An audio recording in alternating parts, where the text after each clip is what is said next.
pensions and savings would hammer hard-working families and undermine Britain's economic recovery. Absolutely right, Mr. Speaker, and I've been amazed to hear that Labour are proposing to bring forward a wealth tax, a tax on homes. New leader, same old Labour policies. Exactly what this country doesn't need. What we need is investment in people. We need investment in their wages, increasing the living wage, taking this country forward. We want a tax. They want a tax. We want jobs. Let's head to Northern Ireland with Colm Eastwood. Colm Eastwood.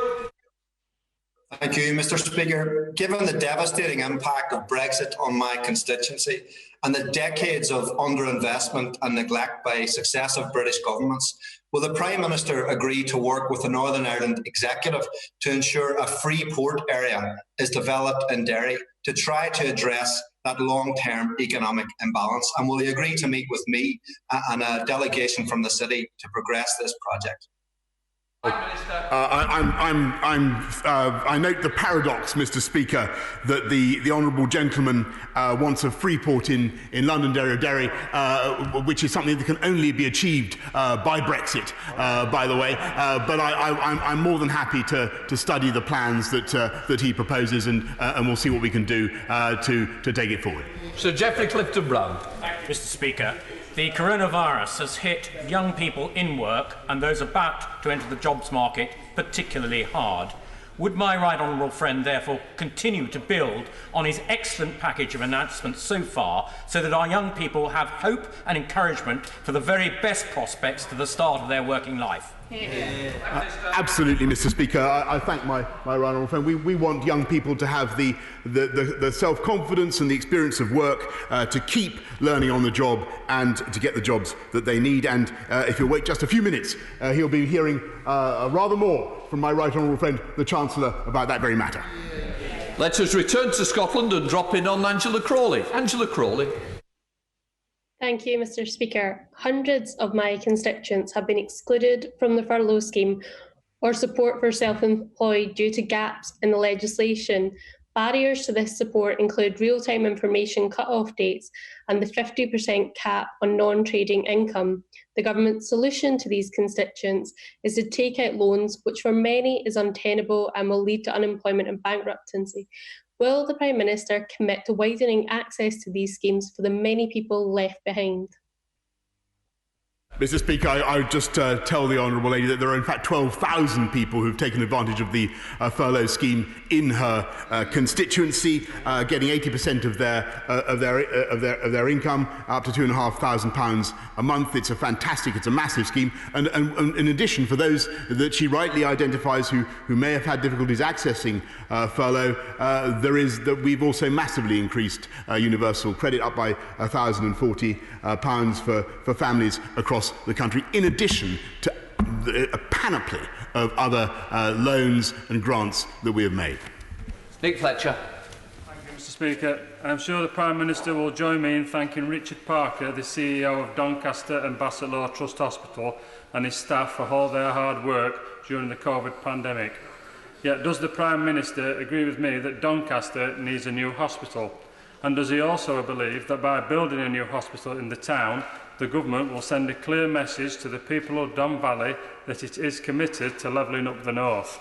Well, Mr. Speaker, I thank my honourable friend for a very apposite question, because the Health Secretary is indeed committed not just to building 40 new hospitals, but to visiting Doncaster very shortly to discuss investment in healthcare in Doncaster. Sorry, Reg Larkins. Thank you, Mr. Speaker. Luton Airport provides direct funding to Luton Council and to many local charities in my constituency, but COVID-19 has hugely impacted this commercial and charitable income. Without urgent government action, Luton Council will be forced into making £22 million of in-year cuts next week. I've raised this issue repeatedly in Parliament on behalf of thousands of Lutonians. Will the Prime Minister meet with me to discuss how emergency funding for Luton Council will save crucial local services and hundreds of key workers' jobs? Well, Mr. Speaker, she raises a very important issue because the aviation industry has been very hard hit, and that's why we're supporting the sector in all kinds of ways, not just by supporting employees, but also the time to pay scheme and loans from the Bank of England and indeed the government to aviation. The best way, and of course we're supporting local councils as well with billions of pounds, 3.2 billions of pounds for local councils. But the most important thing is to get a medium and long-term solution that enables those airlines to start flying again so that Luton Council can get the revenues that it needs. I perfectly understand and support the points she makes. Simon Fell. Thank you, Mr. Speaker. It's been said, I hope not uncharitably, that my right honourable friends never met a bridge that he didn't want to build. Off the Cumbrian coast, we've got an opportunity to steal a march with a tidal barrage which would supply 5% of the UK's energy needs in a green, sustainable way. It would leave a legacy of jobs in Copeland, Barrow-in-Furness and Workington and leave 7,000 jobs. It would allow us to connect communities that have got a terrible transport network at the moment with a shiny new bridge. And it would allow us to build our way into a green revolution. Would the Prime Minister agree to meet with me and my Cumbrian colleagues to explore this deal further?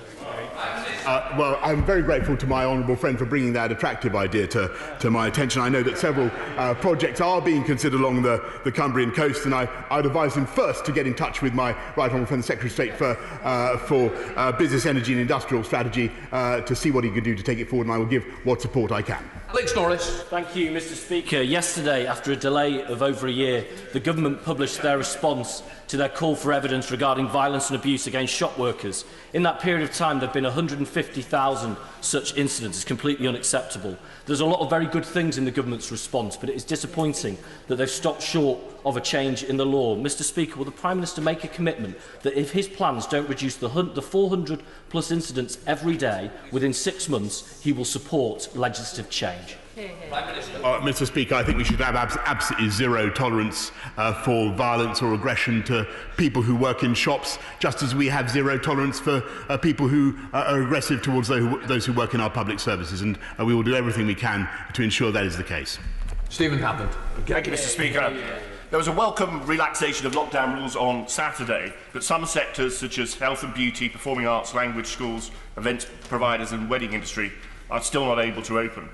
Could I ask my right honourable friend if he'll publish a timetable so there can be some hope and certainty for these industries? My right honourable friend raises a very, very important point. We, as he knows, on May the 10th, we set out our plan for cautiously getting our economy open again, and we will be saying more later this week about the next steps and the timetable that we hope to follow.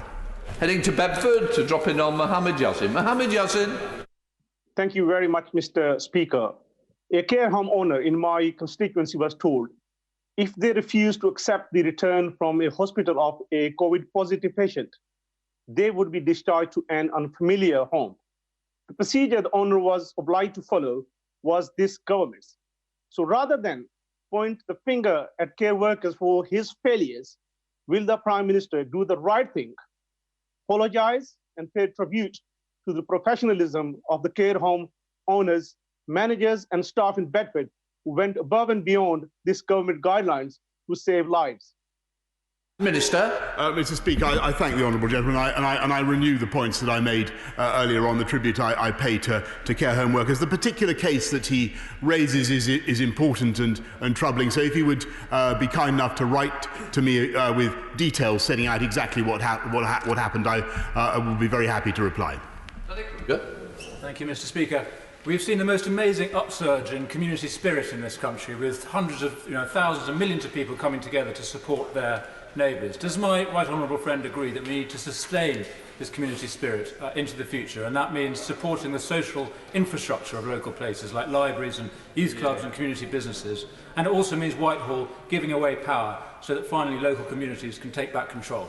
Well, I thank my honourable friend for everything that he's done to champion the voluntary sector community spirit over many years, and I've followed his campaigns with interest and with support, and I do think there is now an opportunity to build on the way the nation came together during the COVID crisis and to deliver even more of the kind of projects that he wants, and we will certainly be putting our support behind those types of community initiatives. Thank you, Mr. Speaker. 230,000 renters are going to be at risk of homelessness or eviction as we emerge from lockdown. Will the Prime Minister urgently today lay legislation so that cross-party we can support those people at risk of homelessness before we break up for the summer recess? Prime Minister.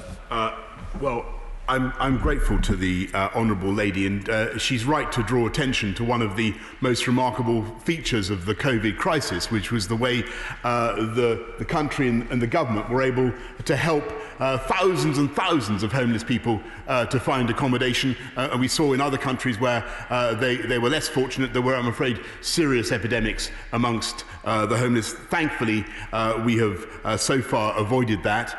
And we are taking forward plans with Dame Louise Casey, with my honourable friend, the Secretary of State for Communities and Local Government.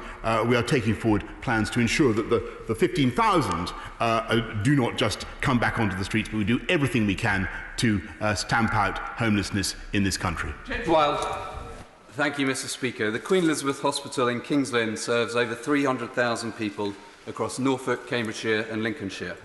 In the 40th anniversary of a hospital only built to last 30 years, does my right honourable friend agree that the dedication shown by staff in responding to coronavirus deserves to be recognised by including the Queen Elizabeth in our new hospital building programme? Mr. Speaker, of course, this government was elected to build 40 new hospitals, and that is what we can. That's what we are going to do. My honourable friend, the Secretary of State for Health, will be setting out the list. But I can also tell him that Queen Elizabeth Hospital was awarded £9 million in October for urgent upgrades to protect vital frontline care, and I'm sure that he will understand that further long-term solutions are now under active consideration. John Scholar. Well, thank you, Mr. Speaker, and thank you, Prime Minister, for getting things moving on the disclosure and barring scheme. It was also good to hear the Prime Minister belatedly adopting the policy of jobs, jobs, jobs. But does he mean jobs in the UK or in France, Poland, Germany, Korea and China? Because it's all very well announcing, for example, blue passports, but those are now not being produced in the northeast, but by a French company in a Polish factory. So, Prime Minister, will you now take back control and give instructions to the Treasury, to the Cabinet Office, to Whitehall and town halls to actually buy British and protect British jobs, jobs, jobs? Well, Mr. Speaker, my honourable friend behind me says from a sedentary position, what's he got against Poland? We believe we are creating, we will create hundreds of thousands of jobs in this country. We will actively buy British. We will ensure that contracts go to great British companies, Mr. Speaker. But what we will not do is turn our faces against the notion of international free trade and the market that has brought colossal wealth to the people of this country. Those are the politics, those are the economics of the madhouse, Mr. Speaker. Steve Baker. Mr. Speaker, to avoid drama later, we need to complete the process of getting Brexit done in the next few months. So will my right honourable friend therefore please confirm, for the benefit of everyone listening, that nothing in the Northern Ireland Protocol will be allowed to stop the United Kingdom charging our own tariffs for the whole United Kingdom from the 1st of January 2021? Yes, Mr. Speaker, not a sausage, not a jot, not a tittle of the Northern Irish Protocol will provide any such impediment to the unfettered access of goods and services between all parts of the UK. It's Savile Roberts. Mr. Speaker, I am totally on board with the Prime Minister's rhetoric that for too long money has piled into the southeast corner of this island, and investment is needed now to bolster and boost universal confidence. Can he explain, therefore, why his Welsh Secretary took to Twitter this week to argue that Wales is too poor, with too few businesses and taxpayers to be successful? Surely he can't condone the Secretary of State for Wales' off-message pessimism. Mr. Speaker, I've seldom met anybody who was more boosterish for the future of Wales than the Secretary of State for Wales, and that is because this government is absolutely committed to levelling up throughout the whole UK, in Wales and everywhere, with infrastructure, with investment in education and in technology. And we will do the things, by the way, that the Welsh Government has failed to do, the Welsh Labour Government, I might say, such as unlocking the Bryn Glas tunnels, Mr. Speaker, unblocking the Bryn Glas tunnels, allowing that proper M4 bypass, which has long been needed, unblocking the. We will provide the Vicks inhaler, Mr. Speaker, to the nostrils of the Welsh dragon and get Wales moving. Are you trying to put the fire out of the dragon? In order to allow the safe exit of honourable members participating in this item of business and the safe arrival of those participating in the next, I'm suspending the House for 3 minutes. Order!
Mike? No problem. Order!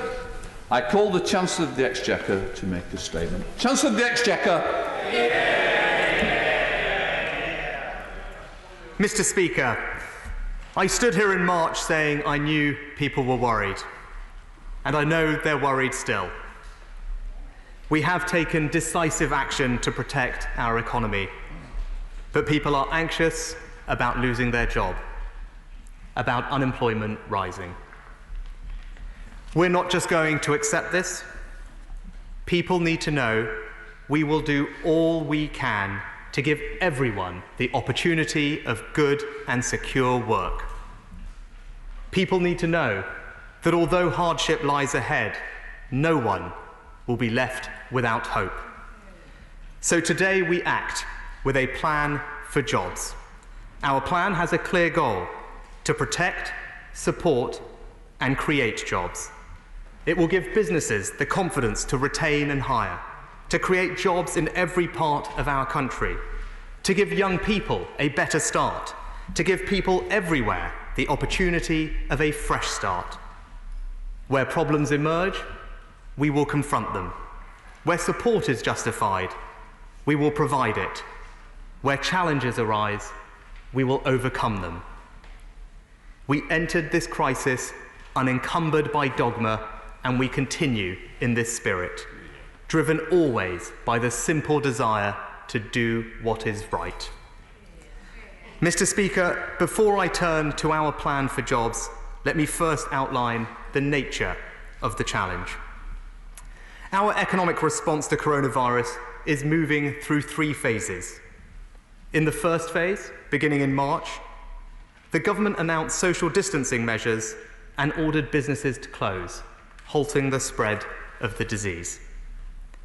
We put in place one of the largest and most comprehensive economic responses in the world. Our £160 billion plan protects people's jobs, incomes, and businesses. We supported more than 11 million people and jobs through the job retention and self-employment schemes, alongside billions of pounds for the most vulnerable. We supported over 1 million businesses to protect jobs through tax cuts, tax deferrals, direct cash grants, and over 1 million government-backed loans. And we supported public services with new funding for the NHS, schools, public transport, and local authorities. In total, we have now provided £49 billion to support public services since this crisis began. Analysis I'm publishing today shows our interventions significantly protected people's incomes, with the least well-off in society supported the most. And this crisis has highlighted the special bond which holds our country together. Millions of people in Scotland, Wales, and Northern Ireland have been protected by the UK government's economic interventions, and they will be supported by today's plan for jobs. No nationalist can ignore the undeniable truth. This help has only been possible because we are a united kingdom. Mr. Speaker, 4 months on, as we carefully reopen our economy, we are entering the second phase of our economic response. Despite the extraordinary support we've already provided, we face profound economic challenges. World economic activity has slowed, with the IMF expecting the deepest global recession since records began. Household consumption, the biggest component of our economy, has fallen steeply. Businesses have stopped trading and stopped hiring. Taken together, in just 2 months, our economy contracted by 25%, the same amount it grew in the previous 18 years. And the Independent Office for Budget Responsibility and Bank of England are both projecting significant job losses, the most urgent challenge we now face. I want every person in this House and in the country to know that I will never accept unemployment as an unavoidable outcome. We haven't done everything we have so far, just to step back now and say job done. In truth, the job has only just begun. Mr. Speaker, if the first phase of our economic response was about protection, and the second phase, the phase we're addressing today, is about jobs, there will come a third phase where we will rebuild. My right honourable friend, the Prime Minister, has set out our vision to level up, unite the country, spread opportunity, and repair and heal the wounds exposed through this crisis. I can tell the House we will produce a budget and spending review in the autumn. And we will deal too with the challenges facing our public finances. Over the medium term, we must and we will put our public finances back on a sustainable footing. In other words, our plan for jobs will not be the last action. It is merely the next in our fight to recover and rebuild after coronavirus. Mr. Speaker, let me now turn to the detail of our plan for jobs. Central to our economic response has been the Jobs Retention Scheme. Furlough has been a lifeline for millions, supporting people and businesses to protect jobs. But it cannot and should not go on forever. I know that when furlough ends, it will be a difficult moment. I'm also sure that if I say the scheme must end in October, critics will say it should end in November. If I say it should end in November, critics will just say December. But the truth is, calling for endless extensions to the furlough is just as irresponsible as it would have been back in June to end the scheme overnight. We have to be honest. Leaving the furlough scheme open forever gives people false hope that it will always be possible to return to the jobs they had before. And the longer people are on furlough, the more likely it is their skills could fade and they will find it harder to get new opportunities. It is in no one's long-term interest for the scheme to continue forever, least of all those trapped in a job that can only exist because of a government subsidy. So the furlough will wind down flexibly and gradually, supporting businesses and people through to October. But while we can't protect every job, one of the most important things we can do to prevent unemployment is to get as many people as possible from furlough back to their jobs. So today, we're introducing a new policy to reward and incentivise employers who successfully bring furloughed staff back, a new jobs retention bonus. If you're an employer and you bring someone back who was furloughed, and you continuously employ them through to January, we will pay you a £1,000 bonus per employee. It is vital that people aren't returning just for the sake of it. They need to be doing decent work. So for businesses to get this bonus, the employee must be paid at least £520 on average in each month from November to January, the equivalent of the lower earnings limit in national insurance. The House should understand the significance of this policy. We will pay the bonus for all furloughed employees. So if employers bring back all 9 million people who have been furloughed, this would be a £9 billion policy to retain people in work. Our message to business is clear. If you stand by your workers, we will stand by you. Mr. Speaker, the furlough was the right policy to support people through the first phase of this crisis. But now, in this new phase, we need to evolve our approach. Today, I want to set out for the House a new three-point plan for jobs. We need to first support people to find jobs. Second, create jobs. And third, protect jobs. Mr. Speaker, let me start with supporting jobs, and in particular, the help we want to provide for those who will be hardest hit by this crisis, younger people. Over 700,000 people are leaving education this year. Many more are just starting out in their careers. Coronavirus has hit them hard. Under 25s are 2.5 times as likely to work in a sector that has been closed. We cannot lose this generation. So today, I am announcing the Kickstart scheme, a new programme to give hundreds of thousands of young people in every region and nation of Britain the best possible chance of getting on and getting a job. The Kickstart scheme will directly pay employers to create new jobs for any 16 to 24-year-old at risk of long-term unemployment. These will be new jobs, with the funding conditional on the firm proving these jobs are additional.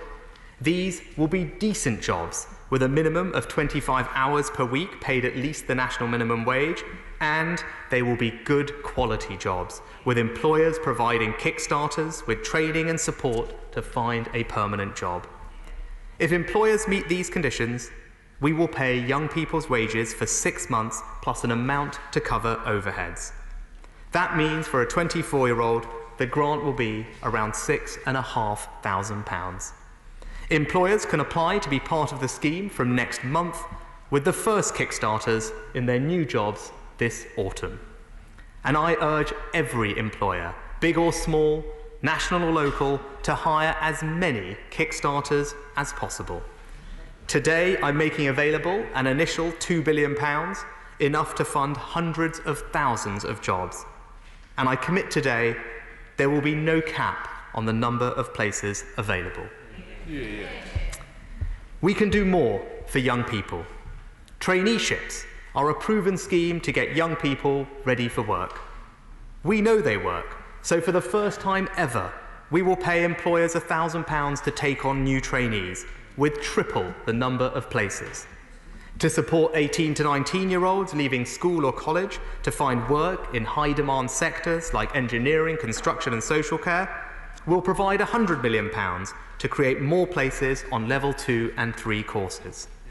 And the evidence says careers advice works, so we will fund it, with enough new careers advisors to support over 250,000 more people. We will also expand our universal skills offer. Sector-based work academies provide training, work placements, and a guaranteed job interview in high-demand sectors. The evidence shows they work, so we will expand them, tripling the number of places. And we know apprenticeships work too. 91% of apprentices stay in work or do further training afterwards. So, for the next 6 months, we're going to pay employers to create new apprenticeships. We will pay businesses to hire young apprentices with a new payment of £2,000 per apprentice. And we will introduce a brand new bonus for businesses to hire apprentices aged 25 and over with a payment of £1,500. And let me thank my right honourable friend, the Education Secretary, for his support and commitment in developing these measures. Mr. Speaker, we know the longer someone is out of work, the harder it is to return. Millions of people are moving onto universal credit. They need urgent support to get back to work. So, we are doubling the number of work coaches in job centres, increasing the Flexible Support Fund, extending the Rapid Response Service, expanding the Work and Health Programme, and developing a new scheme to support the long-term unemployed. The academic and economic evidence tells us these are among the most effective things we can do. So I'm investing an extra £1 billion in DWP to support millions of people back to work. And I'm grateful for everything my right honourable friend, the Work and Pension Secretary, and her incredible team have done. £1 billion of support for the unemployed, more money for skills, traineeships and apprenticeships, and a new, good quality job for hundreds of thousands of new Kickstarters. The first part of our plan for jobs. Mr. Speaker, the second part of our plan is to support job creation. That begins with historic investment in infrastructure, creating jobs in every region and nation of the UK. At budget, I announced £88 billion of capital funding this year, and last week, the Prime Minister announced our plans to accelerate £5 billion of additional investment projects. We are doubling down on our ambition to level up, with better roads, better schools, better hospitals, better high streets, creating jobs in all four corners of our country. Mr. Speaker, as well as investing in infrastructure, we want to create green jobs. This is going to be a green recovery with concern for our environment at its heart. As part of that, I'm announcing today a new £2 billion Green Homes Grant. From September, homeowners and landlords will be able to apply for vouchers to make their homes more energy efficient and create local jobs. The grants will cover at least 2/3 of the cost, up to £5,000 per household. And for low-income households, we'll go even further, with vouchers covering the full cost, up to £10,000. On top of the £2 billion voucher scheme, I'm releasing £1 billion of funding to improve the energy efficiency of public sector buildings, alongside a £50 million fund to pilot the right approach to decarbonise social housing. Taken together, we expect these measures to make over 650,000 homes more energy efficient, save households up to £300 a year on their bills, cut carbon by more than 0.5 megatonne per year, equivalent to taking 270,000 cars off the road, and most importantly right now, support around 140,000 green jobs. A £3 billion green jobs plan to save money, cut carbon, and create jobs. Mr. Speaker, one of the most important sectors for job creation is housing. The construction sector adds £39 billion a year to the UK economy. House building alone supports nearly 750,000 jobs, with millions more relying on the availability of housing to find work. But property transactions fell by 50% in May. House prices have fallen for the first time in 8 years, and uncertainty abounds in the market, a market we need to be thriving. We need people feeling confident to buy, sell, renovate, move and improve. That will drive growth. That will create jobs. So, to catalyse the housing market and boost confidence, I have decided today to cut stamp duty. Right now, there is no stamp duty on transactions below £125,000. Today, I am increasing the threshold to £500,000. This will be a temporary cut running until the 31st of March next year. And, as is always the case, these changes to stamp duty will take effect immediately. The average stamp duty bill will fall by £4,500. And nearly 9 out of 10 people buying a main home this year will pay no stamp duty at all. Stamp duty cuts, a £5,000 Green Homes grant, and tens of billions of pounds of new capital projects. We are creating jobs, the second part of our plan for jobs. Mr. Speaker, the final part of our plan will protect jobs that already exist by helping some of our highest employing but hardest hit sectors, hospitality and tourism. Our economy relies on consumption, especially social consumption. The pubs, cafes, restaurants, hotels and B&Bs that bring life to our villages, towns and cities. Taken together, these sectors employ over 2 million people, disproportionately younger, women and people from Black, Asian and minority ethnic communities. And many rural and coastal communities rely on these industries. 80% of hospitality firms temporarily stopped trading in April, and 1.4 million workers have been furloughed, the highest proportions of any sector. So the best jobs programme we can do is to restart these sectors and get our pubs, restaurants, cafes and B&Bs bustling again. I know people are cautious about going out, but we wouldn't have lifted the restrictions if we didn't think we could do so safely. And I've seen in the last few weeks how hard businesses are working to make their premises safe. And if we follow the guidance and respect what they ask us to do, we can all enjoy summer safely. In turn, we need to give these businesses the confidence to know that if they open up, invest in making their premises safe, and protect jobs, demand will be there, and be there quickly. So today I'm announcing 2 new measures to get these sectors moving and protect jobs. First, at the moment, VAT on hospitality and tourism is charged at 20%. So I've decided for the next 6 months to cut VAT on food, accommodation and attractions. Eat-in or hot takeaway food from restaurants, cafes and pubs, accommodation in hotels, B&Bs, campsites and caravan sites, attractions like cinemas, theme parks and zoos. All these and more will see VAT reduced from next Wednesday until January the 12th from 20% to 5%. This is a £4 billion catalyst for the hospitality and tourism sectors, benefiting over 150,000 businesses and consumers everywhere, all helping to protect 2.4 million jobs. But, Mr. Speaker, we will go further. The final measure I'm announcing today has never been tried in the UK before. This moment is unique. We need to be creative.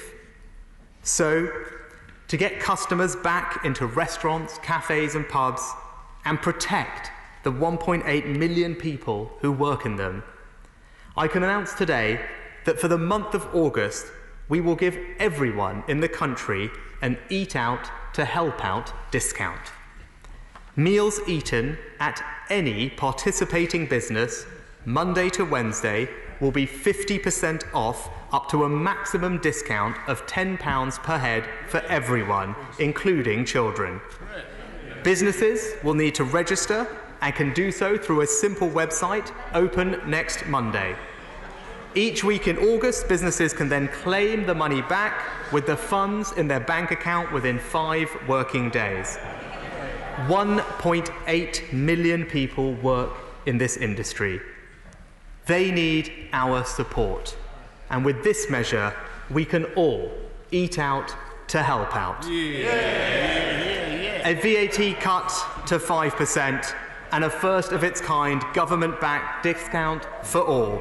That's the third part of our plan for jobs.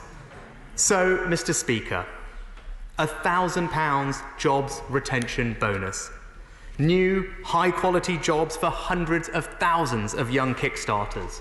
£1 billion to double the number of work coaches and support the unemployed. More apprenticeships, more traineeships, more skills funding.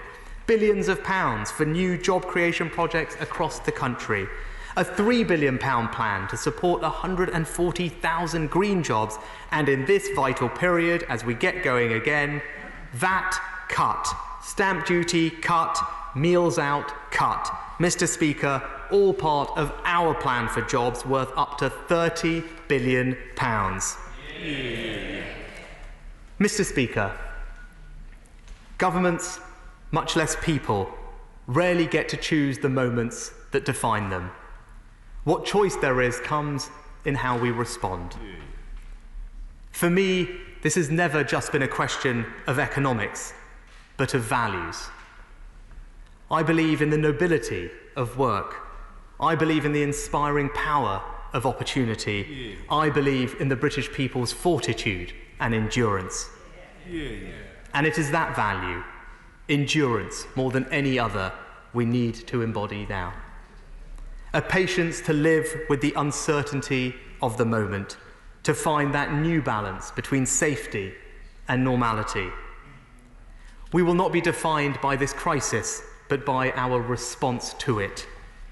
It is an unambiguous choice to make this moment meaningful for our country in a way that transcends the frustration and loss of recent months.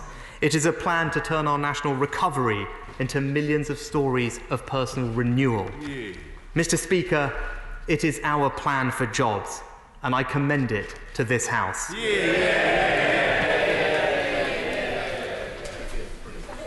Order, order. Before I call the Shadow Chancellor, I inform honourable and right honourable members that at the end of questions on this statement, I will call the Chancellor of the Exchequer to move a provisional collection of taxes resolution.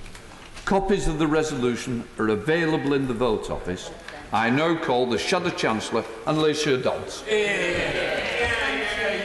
Mr. Speaker, our country has been through a great deal over these past few months. Hundreds of thousands have wrestled with this terrible disease. For many months, people have had to go without being able to embrace their loved ones, even to say goodbye. Tens of thousands have died. Our NHS, social care and other workers have made extraordinary sacrifices. We owe them so much. The government has had to take big decisions too. We acknowledge that. But today, Mr. Speaker, should have been the day when our government chose to build a bridge between what has been done so far and what needs to be done to get our economy moving again. It should have been the day when the millions of British people worried about their jobs and their future prospects had a load taken off their shoulders. It should have been the day when we got the UK economy firing again. Today, Britain should have had a back-to-work budget, but instead, we got this summer statement with many of the big decisions put off until later, as the benches opposite know full well. Now, Labour is a constructive opposition during this time of crisis.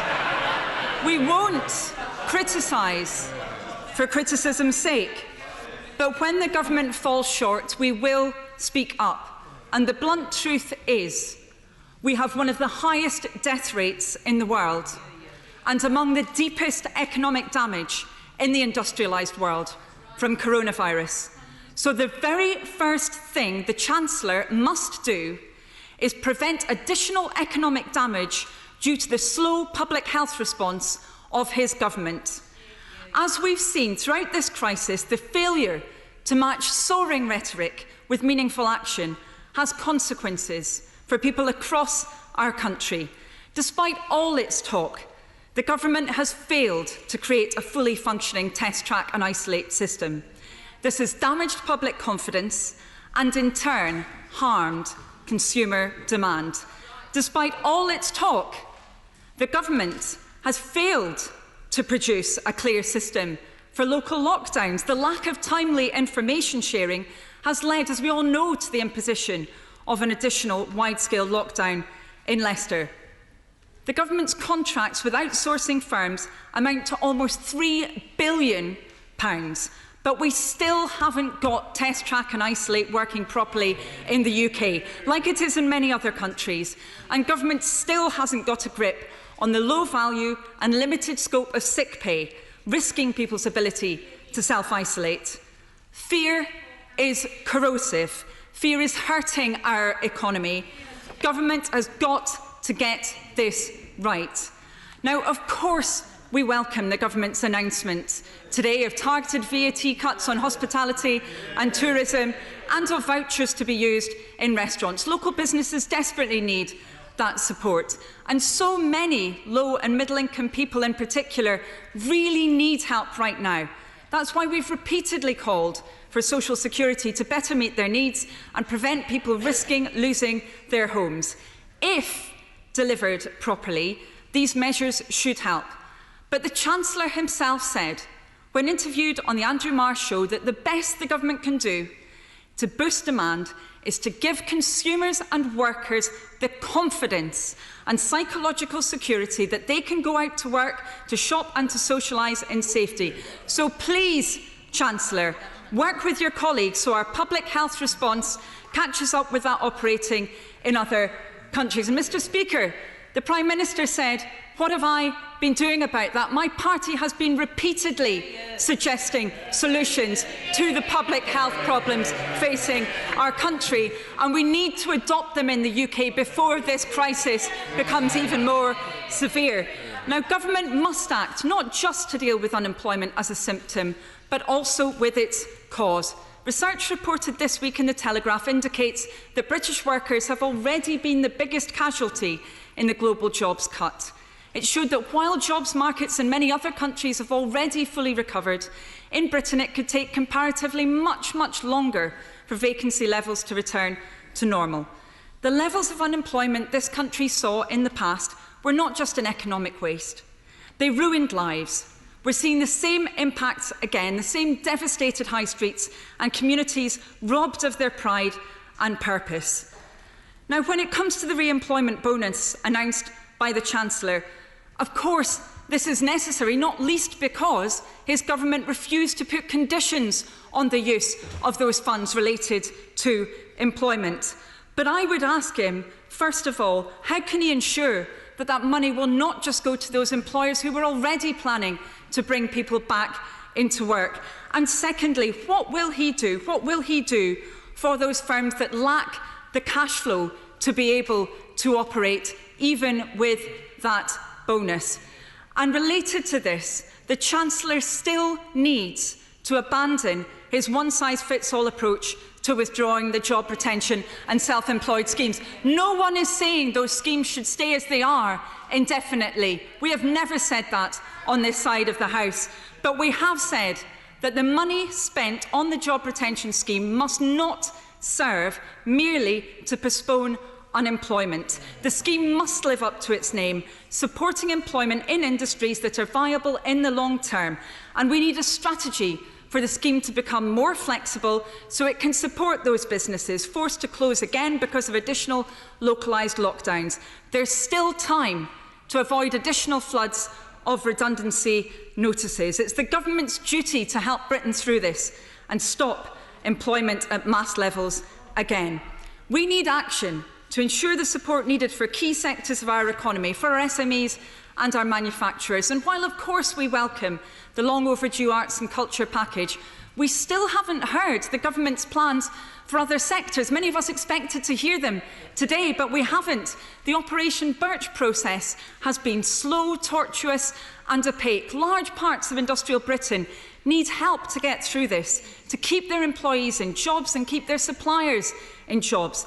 Meanwhile, it appears there will be no solutions for SMEs who can't take on additional debt until the autumn. This risks many SMEs going to the wall. Until now, the Chancellor has described a targeted sectoral approach as the Treasury picking winners. But the necessary public health measures have created losers. As the Chancellor himself said just now, the government required many businesses to shut down to prevent the spread of this disease. Supporting businesses that are viable in the long run but currently starved of cash flow is not a matter of picking winners. It's about protecting our country's economic capacity for the future. Failure to do so, to make the job retention and self-employed schemes more targeted and focused and to support viable businesses is driving up unemployment in this country. The claimant count is on course to top 3 million people in June, the highest number since the previous record in 1986. This is the Chancellor's record, and one which cannot and must not be worsened. Now, where unemployment arises as a symptom of economic damage, more must be done to help. Now, Labour repeatedly called for government to match the ambitions of Labour's Future Jobs Fund and Welsh Labour's Jobs Growth Wales programme. And finally, government has come forward with a scheme apparently modelled on them, the Kickstart scheme. The Conservatives, of course, cancelled the Future Jobs Fund. It's taken them almost 10 years to catch up, and as with their belated adoption of our call for jobs, jobs, jobs, perhaps this gives a new meaning to the phrase Project Speed. But we need to make sure now that that Kickstart scheme provides genuinely additional opportunities for young unemployed people. And government must also recognise the specific challenges faced by older job seekers, many of whom are becoming unemployed for the first time, and those based in especially hard-hit places. Reimposing sanctions now is punitive and counterproductive when job seekers need support. Now, we must be ambitious for the future of our country's economy. Our ambition should not just be to build our way out of this, but to do so in a greener and cleaner way. For this, we need more than the reheated announcements by the Prime Minister last week. Of course, the investment announced was welcome, not least because much of it was already committed to by the government. And core elements are missing. 50 million to support retrofitting in social homes, for example, is just a seventh of what the Conservatives said they would be spending every year. And the muddled confusions over stamp duty over the last 48 hours reflect a broader lack of strategy when it comes to house building, particularly for genuinely affordable and social homes. Overall, the UK's green investment package barely touches the sides of other countries' commitments. Even with what was announced today, it only equates to only just over the value of Germany's investment in one green technology alone, hydrogen. The Committee on Climate Change indicated how far behind the UK is in the race to decarbonise. Failure to heed its recommendations isn't only damaging to our planet, it also cuts us out of leading the development of the key technologies of the future. And the Conservatives, of course, are still refusing to impose conditions on investment to ensure that it contributes to the goal of net zero, that it supports local jobs, uses local firms, leads to sustainable, skilled employment in local areas and prevents the use of tax havens and other forms of asset stripping. Finally, if the Chancellor really wants to build back better, he must prevent a rerun of the past. From 2010 onwards, we've seen how families' resilience has been eroded. We entered this crisis with a quarter of families lacking even £100 in savings. In a typical classroom of 39 children are growing up in poverty, and our economy is the most regionally unequal in Europe. Our local authorities continue to be cut to the bone, with many standing on the brink of bankruptcy as we speak. And rather than the promise that our NHS and social care services would get whatever they needed this winter to weather a potential second wave, those words were conspicuously absent from the Chancellor's speech just now. Now, politicians in this House have gone out on our doorsteps to clap key workers while the lowest paid have struggled to keep a roof over their heads. We must have a new settlement for the future, an end to poverty pay for our social care workers and those who clean our hospitals and deliver our groceries, a recognition of the value of the work of those who've been taken for granted for far too long. Now, there were some initial press reports that the government was due to announce generalised tax increases or cuts to services this autumn, contradicted by the Prime Minister, who rejected whatever had apparently been briefed out by the Treasury. It's happened quite a few times. Well, I say to the government, if it does increase taxes during the recovery and cuts back on the public services we all rely on, this will damage demand and inhibit our recovery. Labour is not calling for tax rises. We are calling for growth. Now, the Tory manifesto committed to no rises in income tax, national insurance or VAT, and therefore it is for the Conservatives to set out how any additional spending will be paid for. It's the Chancellor's job to make sure the economy bounces back from this crisis so there's money in the coffers to protect the public finances. Now, last week, Mr. Speaker, the Chancellor's colleague, the Prime Minister, tried to claim the mantle of FDR, as we all know. Maybe now we know why he went for Roosevelt, because this week the Prime Minister blamed carers for the failings in the system that his government had underfunded for the past decades. Now we know why he went for Roosevelt, because the last thing his government would have wanted was the sign on Harry Truman's desk, the successor to Roosevelt. That sign said, "The buck stops here." If this government had a sign, it would probably say, "The buck stops anywhere but here."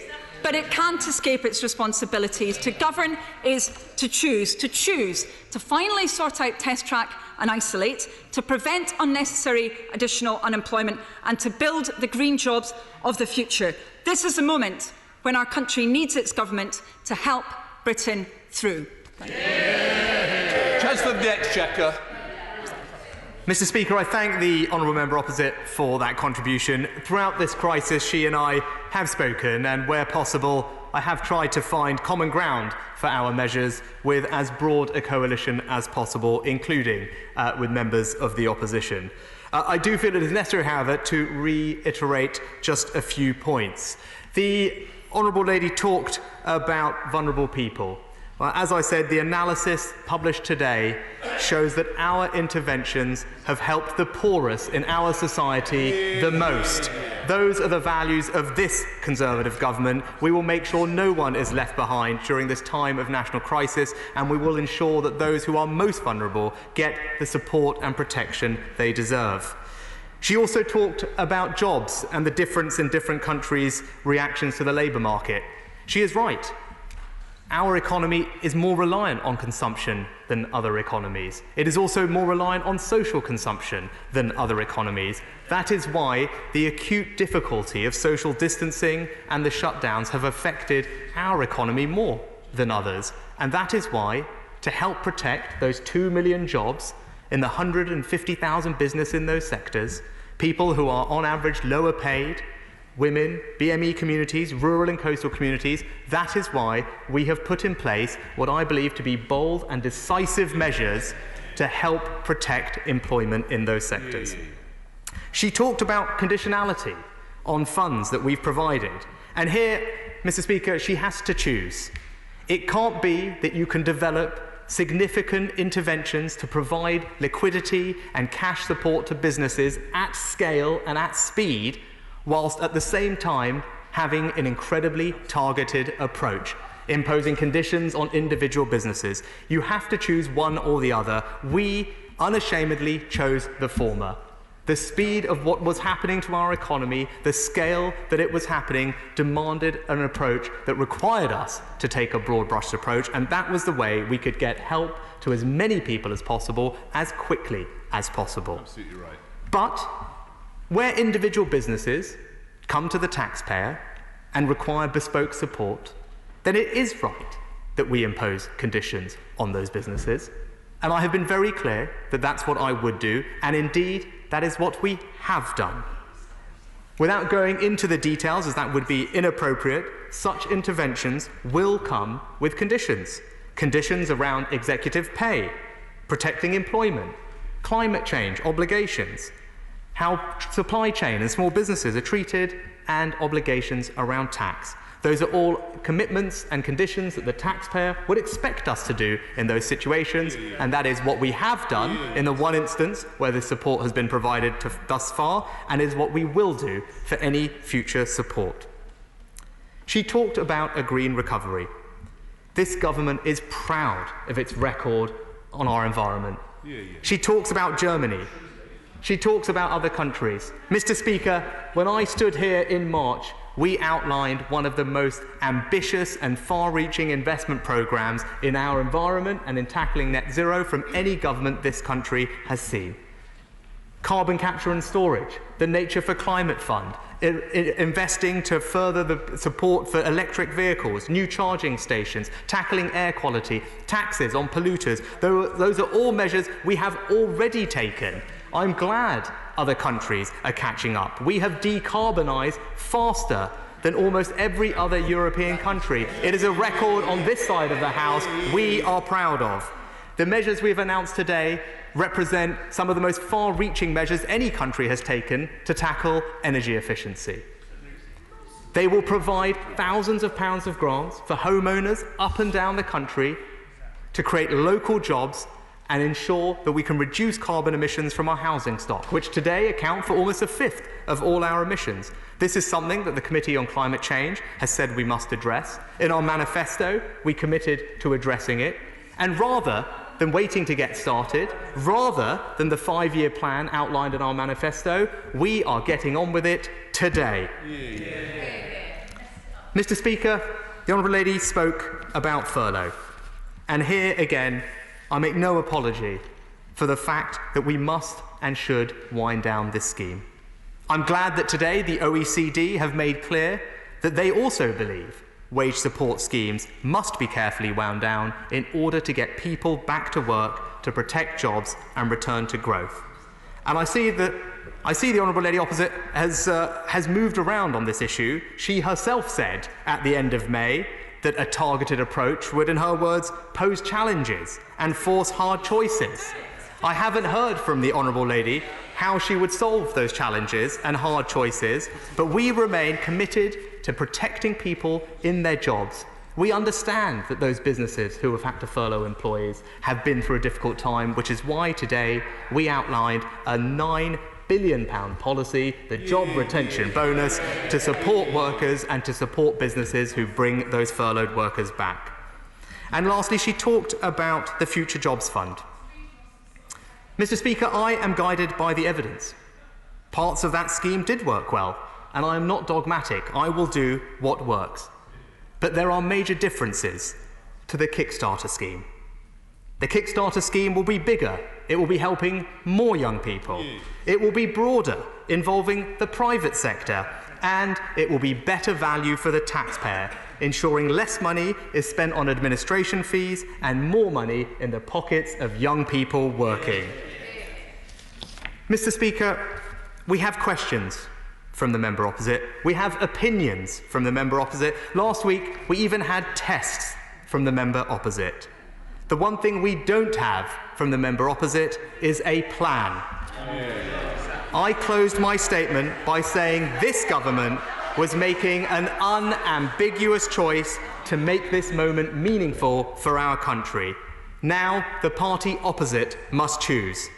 Do they believe, as we do, that Britain has the energy and power to bounce back? Do they have confidence, as we do, in our incredible public services? Do they believe, as we do, in the enterprising spirit of British business? If they do, then they should do what is right and back our plan for jobs. Come to the Chair of the Select Committee, Mel Stride. Mr. Speaker, my right honourable friend's plan for jobs is characteristically thoughtful, creative and bold, and I very firmly welcome it. He has rightly said, Mr. Speaker, that we look to businesses to grow the jobs of the future. And yet what we do know is there will be many hundreds of thousands of small and medium-sized enterprises who will emerge through this crisis saddled with significant amounts of corporate debt. And we will look to them at that moment to be investing in jobs and growth rather than being concerned about deleveraging and shoring up their balance sheets. So could I ask my right honourable friend whether he has given this particular issue specific thought, and if he has, what solutions he might have to bring to this House? I very much welcome my honourable friend's support and thank him for that, and also the advice that he has provided to me over the past few weeks and months. He's right to highlight on the issue of leverage. What I would say is the good thing coming into this crisis, levels of corporate indebtedness in the UK were the lowest they've been in around a decade and ranked very favourably compared to most OECD countries. But he is right that we want to make sure that that is not a drag on our recovery. I am currently looking at proposals from a range of people, including my honourable friend, the member for Hitchin and Harpenden and City UK and others, and I look forward to discussing those with him. SNP spokesperson Alison Thewlis. Mr. Speaker. Mr. Speaker, I would usually start with thanking the Chancellor for advance sight of his statement, but today I think I might ask for a fresh printer cartridge for the heavily redacted copy, which was effectively useless, sent round to spokespeople ahead of his statement. Mr. Speaker, countries around the world have supported their people in this crisis, and the only UK exceptionalism is being amongst the countries where most people have died. The Chancellor has spent big over the past few months and comes with more proposals today. We support measures like the job support schemes and encourage the Chancellor to be more ambitious and think to the future in his stimulus plans. We want a comprehensive plan to support the economy, protect jobs and incomes, and build a greener, fairer society. We've looked at the ambitious stimulus packages of our European neighbours and urged the Chancellor to look at a package of investment no less than £80 billion of new money, equating to approximately 4% of UK GDP, the equivalent of investment being made by Germany. This would allow for the level of investment needed to secure jobs not just now, but for the future, because we know that Brexit is coming over the horizon. The Scottish Parliament currently has a very restricted ability to borrow under a fiscal framework which is not designed with COVID-19 in mind. Kate Forbes, Rebecca Evans and Conor Murphy, the finance ministers of all three devolved institutions, have come together to seek urgent devolution of the financial powers in these unprecedented times and to be able to have the flexibility to switch capital to revenue spending. The Scottish Parliament must have the full range of powers to deliver a tailored response and secure a strong recovery for Scotland. Otherwise, necessary spending in coronavirus will mean cuts elsewhere in fixed budgets. And will he be clear on what these proposals today mean for the block grant adjustment? Hear, hear. Neither have said today that the GDP of the UK could be cut by 2.5% if the Chancellor goes ahead and withdraws the job support schemes prematurely. Ros Foyer, the General Secretary of the Scottish TUC, has called for continuation of the scheme, noting that hospitality, tourism, aviation and oil and gas are in particular need of extended support. And not a word, Mr Speaker, about oil and gas in the Chancellor's statement.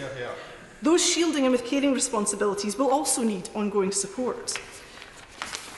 And coronavirus is not going away. There's a real risk that with future outbreaks such as happened in Leicester, that support will not be there when it is needed. And I see what he says about encouraging people back to work and a bonus for employers who do. But for many people, it will not be safe to go back to work. And at the start of this crisis, my inbox was full of people worried about the safety of their workplaces. And people should not be forced to go back if it is not safe for them to do so. The recent Treasury Select Committee reports and work by Excluded UK highlight the substantial gaps in the coronavirus job retention scheme and the self-employment income support schemes, but with between 1 and 3 million people left with no support whatsoever. People are furious, Mr Speaker, at the suggestion by the Chancellor yesterday that they've had support. They asked me to assure him again today that they have not. The SNP believe the Chancellor must fill these gaps and extend the furlough and cease schemes for as long as each of the 4 nations require it so that no one is left behind. A report by the Social Mobility Commission last week warned that UK child poverty is projected to increase to 5.2 million by 2022, with COVID-19 adding to this problem. Now is the time, Mr Speaker, to strengthen measures to reverse rising child poverty, including a £20 per week increase in the child element of universal credit and child tax credits. This will help families put food on the table and clothes on children's back at a time when many are struggling. Mr Speaker, these parents are not eating out. Some of these parents are barely eating at all. Hear, hear. The Tories must also scrap the callous 2-child cap, re-establish child poverty targets, introduce a real living wage for all ages and roll out an emergency basic payment plan to protect families. We want to see investment too in a national debt plan to support businesses, families and individuals who have been struggling. And while I'm glad to see that he wants to re-employ job centre staff, will he reopen the many job centres he closed in Glasgow? We support a temporary reduction in VAT to VAT, and we're glad to see the Chancellor coming forward with plans. We've been calling for this since March. He mentioned cinemas within this. Will live events also see a VAT reduction in their ticket sales, because gigs and theatre would benefit hugely from being able to do that and offer that. All of this sits inside a £2 cut that we're calling for to employers' national insurance contributions to protect jobs and reduce the cost of hiring staff. Mr Speaker, our young, bright, talented people are worth so much more than 25 hours a week on a minimum wage. A minimum wage rather than a real living wage, with age discrimination baked in. For many of those young people, it won't be so much a kickstart as a kick in the teeth to be told to go to work for so little money. Those aged between 16 and 24 have bills to pay too, and they deserve fair pay for their work. I note that he quoted the higher band, the 24-year-old band, not the £6.45 an hour for younger people, or the £4.55 that 16 and 17-year-olds get. An absolute pittance, Mr Speaker, and there should be a real living wage for all. Can he confirm whether, if, as has been trailed, that this plan is tied to universal credit, will sanctions be applied to those who don't take it up? What will happen to those shielding or with caring responsibilities? What will happen to those not currently on universal credit? Will it be open to them? And what commitment has he made on employers not to fire older, more expensive staff in favour of people on this scheme? And what will happen after 6 months? And Mr Speaker, what is open to older people to help them continue in employment? Many young people are already employed in sectors where right now jobs are disappearing. Many are already on furlough. Wouldn't it be less disruptive to maintain that link with employers rather than make them start over? On the vouchers scheme that he proposes on green plans, this, Mr Speaker, is relatively speaking tinkering. If you look at the comprehensive work that KfW in Germany has done to change the whole conversation around green investment. Mr Speaker, we want to put significant and sustained investment in the future in the heart of these plans, and to ensure that Scotland has the widest possible range of powers to tackle COVID-19. Only by doing this, Mr Speaker, can we avoid the worst of this storm and protect both businesses and the health and well-being of our people. Hear, hear. Thank you, Mr. Speaker, and I thank the Honourable Lady for her questions. Perhaps I can just run through them as quickly as I can. She asked about the block grant adjustment. The OBR will do final costings for these policies in the coming week, and once those costings have been done, the block grant would be adjusted as quickly as is possible, but it should be done based on OBR costings, as is normal for these matters. She asked about Barnet. I'm pleased to tell the House that the sum total of Barnet funding for Scotland as a result of all the interventions through this crisis now totals £4.6 billion. Which is going to support similar measures in Scotland as we're providing elsewhere. She asked about the inclusion of different businesses in the VAT cut for attractions. I can refer her to Principal VAT Directive Annex 3, Paragraph 7, where the existing legislation is drawn. The guidance will be published tomorrow for SIs to be laid next week and to come into force on Wednesday, but that paragraph has the full range covered in our existing legislation.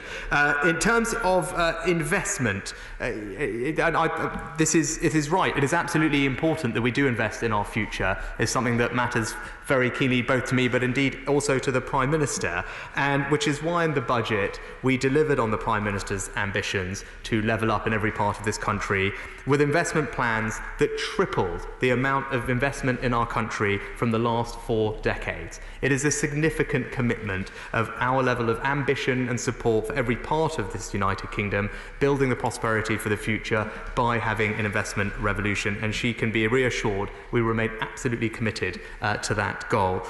She asked also about support for those who are older.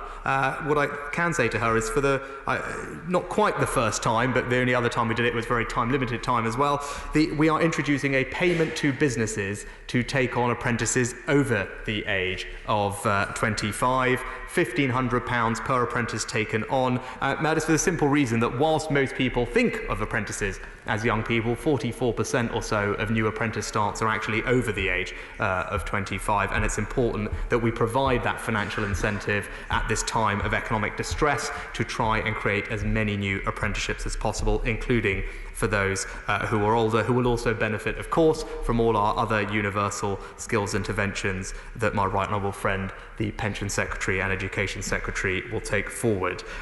More broadly, I would close, Mr. Speaker, by saying the measures I announced today, the jobs retention bonus for furloughed employees, the kickstart scheme, the VAT cut and the Eat Out to Help Out discount, all incredibly significant interventions. All of them benefit the entire United Kingdom.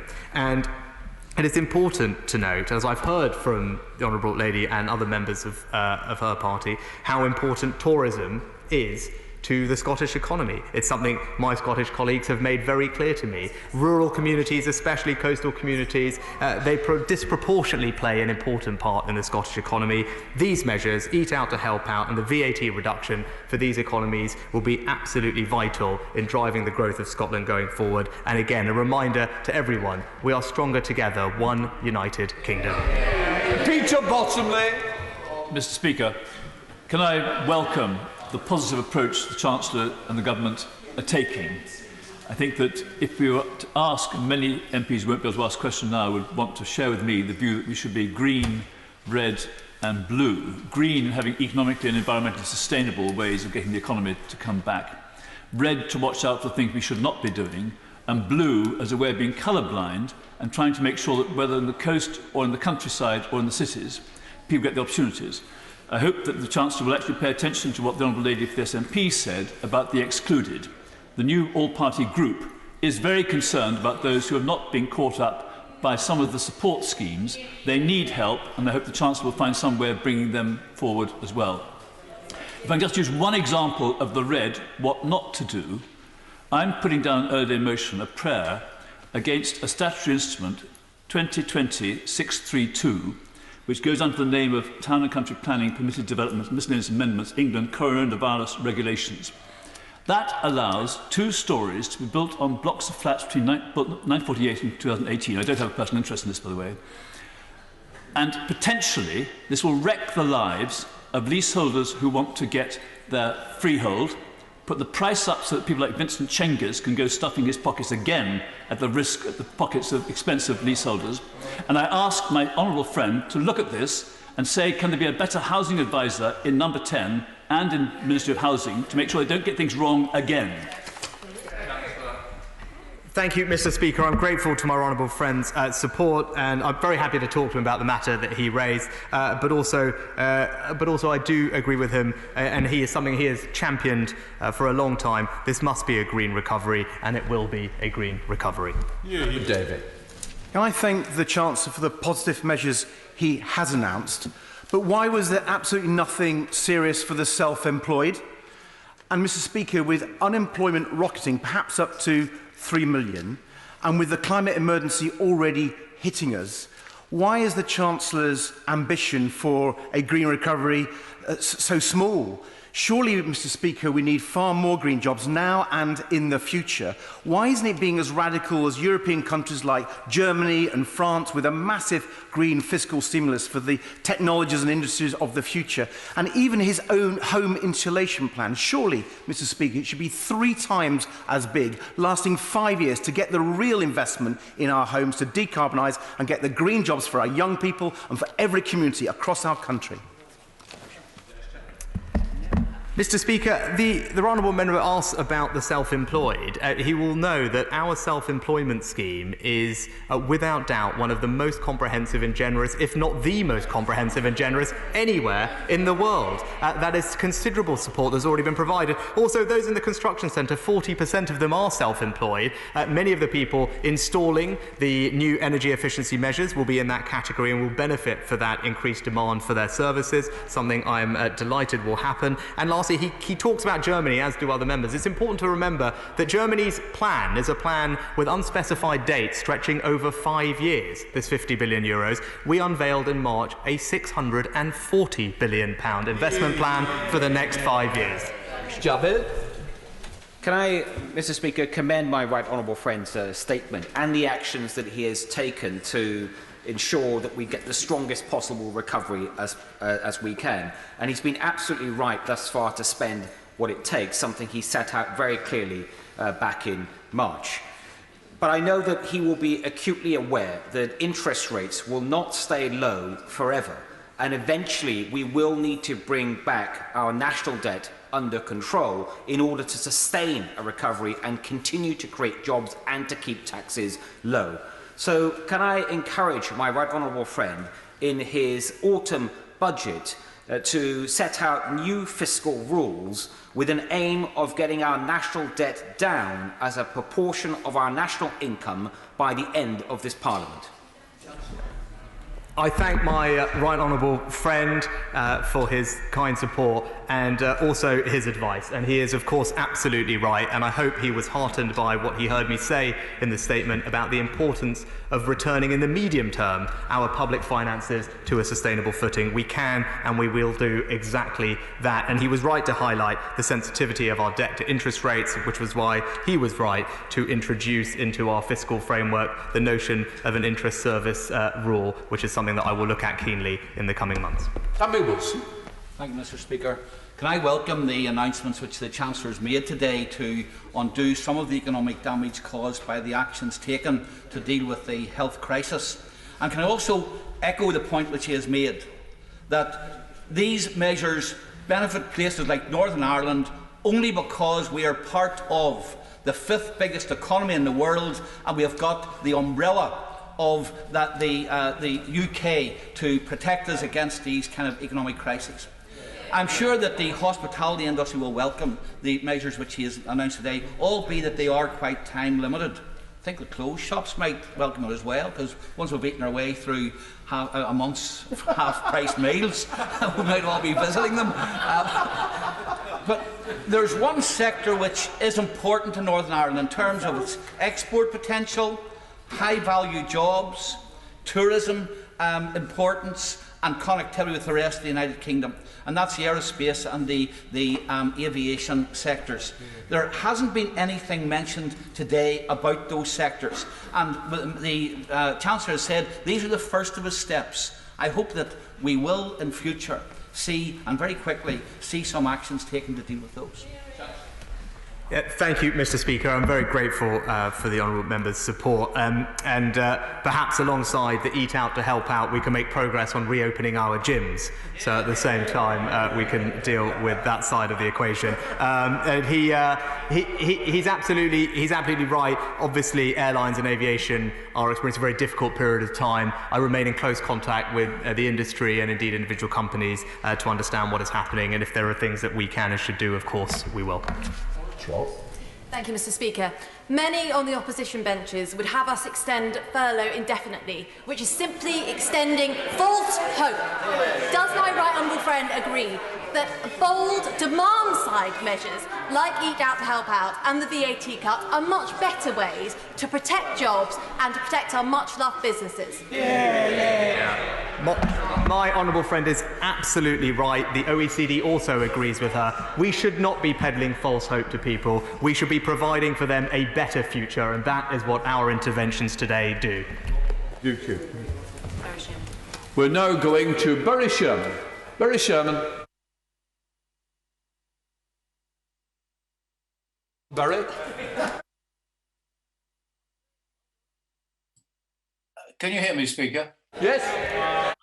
Mr. Speaker, can I give a cautious welcome to the Chancellor's emphasis on young people, employment and training? And can I say to him, there are many of us across the House who have a lot of experience on schemes like this that have worked better, some worse. We'd be willing to work with him to make this a success. Can I say there is a disappointment that he hadn't accepted my challenge of a windfall profit tax, like the one Mrs. Thatcher introduced, in order to pay for a massive green apprenticeship scheme. But lastly, on a very serious point, if we're going to train these young people, we've got to have the capacity to train them. Further education colleges are in deep trouble. They need help now. Private trainers, like some of them in my constituency, are struggling to maintain their existence. Will he look at that urgently? We need the trainers to train these young people. Thank you, Mr. Speaker. I think the honourable member will be pleased to know I'm very happy to take advice on how best to design these schemes. I think he will hopefully take some comfort that I was just talking to Francis O'Grady from the TUC. I'm very open to hearing advice from unions who I know were also involved in helping to design previous schemes. With regard to green jobs, the measures today that we've announced will help protect 140,000 green jobs. I agree with him about the importance of training, which is why in the budget we announced £400 million, I believe, extra for further education colleges funding this year, and an ambitious plan to upgrade the entire FE estate over the coming years. Thank you, Mr. Speaker.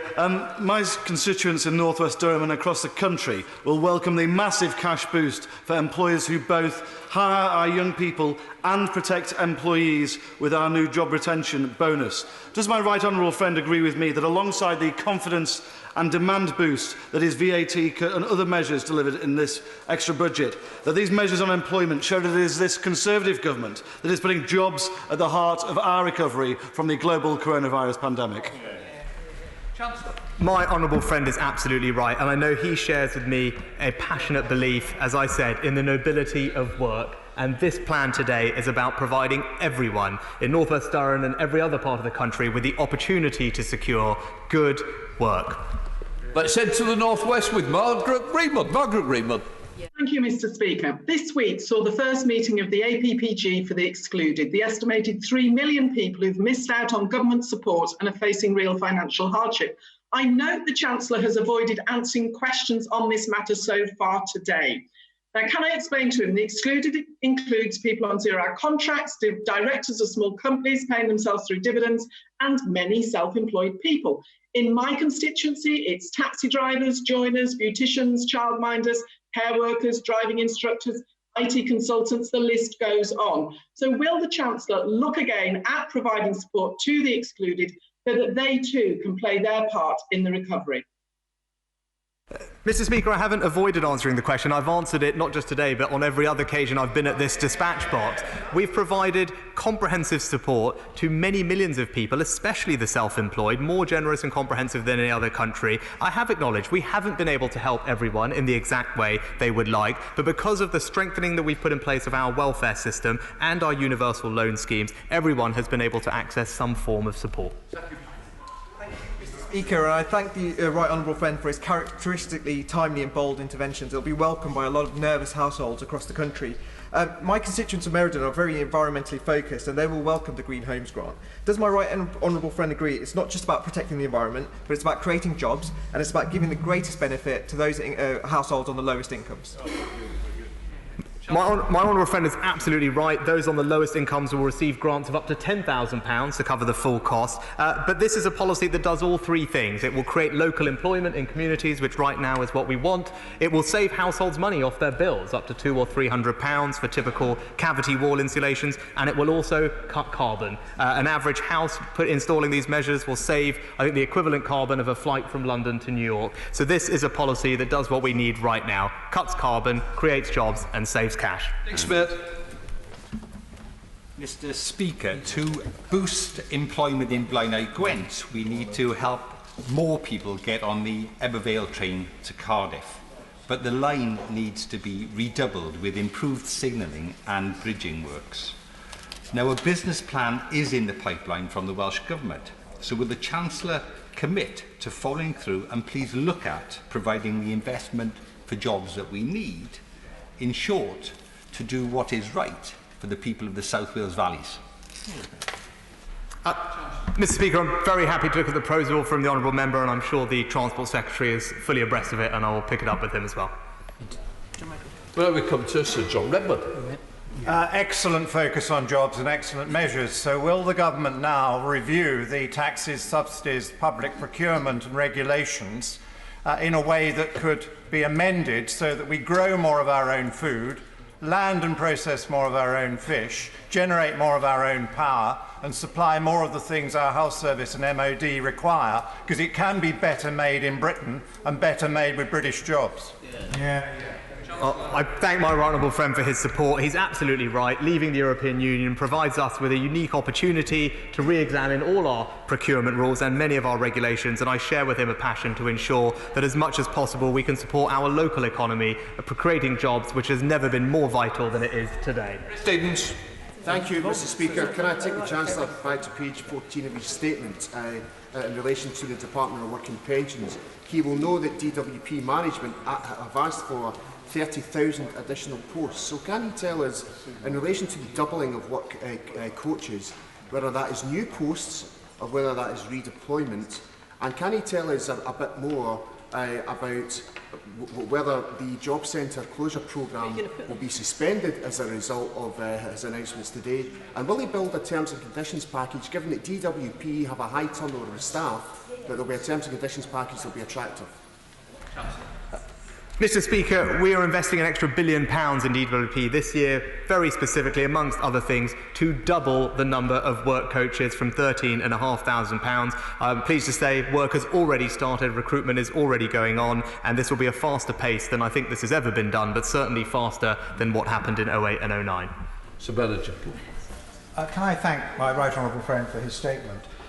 While I am adding my voice to those who are highlighting the plight of self-employed people or people who have been remunerating themselves through dividends and have not been able to benefit from the furlough scheme, as raised by my right honourable friend, the chairman of the Treasury Select Committee in a recent report, can I thank him wholeheartedly for what he's done for the hospitality sector, which really will help coastal communities such as those in Harwich and North Essex. It really is a big boost for jobs and employment. Chancellor. I'm very grateful to my honourable friend for his support. He's absolutely right. We're approaching a summer unlike we've ever seen. It's important that we all enjoy summer safely. It will be different, but it's so vital for our coastal communities, those who are used to welcoming visitors from home and abroad, that they get to have a proper summer, and we collectively can do that by eating out to help out. But it's critical to remember at all times it's those 2 million people who work in these industries, vulnerable people, in areas that are not necessarily as resilient as others. They need our support, so let's get out there this summer. Barry Gardner. Mr. Speaker, the Chancellor has made some excellent announcements, none more so than to the hospitality sector. His May announcement to the sector delighted 9,000 hospitality businesses in my borough of Brent at the prospect of grants up to £25,000. That was the prospect. The reality was very different. His department released just £3.3 million to Brent, which would have given each of those businesses no more than £366. What can he say to those 9,000 disappointed businesses? And will he back up today's announcements with real cash this time? Chancellor. Mr. Speaker, the Honourable Member talks about real cash and business rates grants. We have deployed over £10 billion in cash to local authorities across this country, which has found its way to 800,000+ businesses, either £10,000 or £25,000 targeted at those businesses in the retail, hospitality and leisure sector. It's something that has been a lifeline for small shops, small businesses up and down this country. 18 withdrawn, so we go to Rachel Hopkins. Thank you, Mr. Speaker. I'm pleased the Chancellor has spoken about the hospitality and retail sectors, but in my constituency of Luton South, many of those are reliant on passengers going through Luton Airport. Until there is targeted support for the aviation industry, those passengers, those employees will not be supported, many of whom are young and from BAME backgrounds in my constituency. So can I be assured that detailed equality impact assessments have been made on all aspects of the plan? Chancellor. Mr. Speaker, I've said before, this is a matter of social justice. It is precisely because the people who work in the sectors most affected by what is happening are younger, are from BME communities, and are women, are on lower pay, often part-time. That is why we have taken very bold and decisive action to help those sectors, because ultimately what we're trying to do is help those 2 million people employed, and she's right, and it's because of the equalities impact that the moment demands that kind of action. Ben Bradley. Mr. Speaker, can I thank my right honourable friend for the generous support he's laid out today, particularly welcome for hospitality businesses who've already been on my mobile phone texting me their support for those packages. We all know that our country has regional inequalities, and many disadvantaged communities in the East Midlands will be among the hardest hit by COVID-19, whilst historically we've been underfunded compared to other regions. So will he help us to rebuild and have a strong local voice in this recovery by backing an East Midlands authority to be an effective voice for our area, to get all pistons firing on the Midlands engine and rebalance things with our effective West Midlands Mayor Andy Streets, and make sure the work he is delivering in government can be delivered effectively in the East Midlands? Chancellor. Well, I thank my honourable friend for his question, and I'm loath to get involved in an East-West Midlands spat, but I very much encourage him in his efforts, and he makes an important point about the importance of local leadership. As we think about our recovery, it will be local leaders, it will be town councils, parish councils, local authorities, LEPs, all driving forward our recovery one area at a time.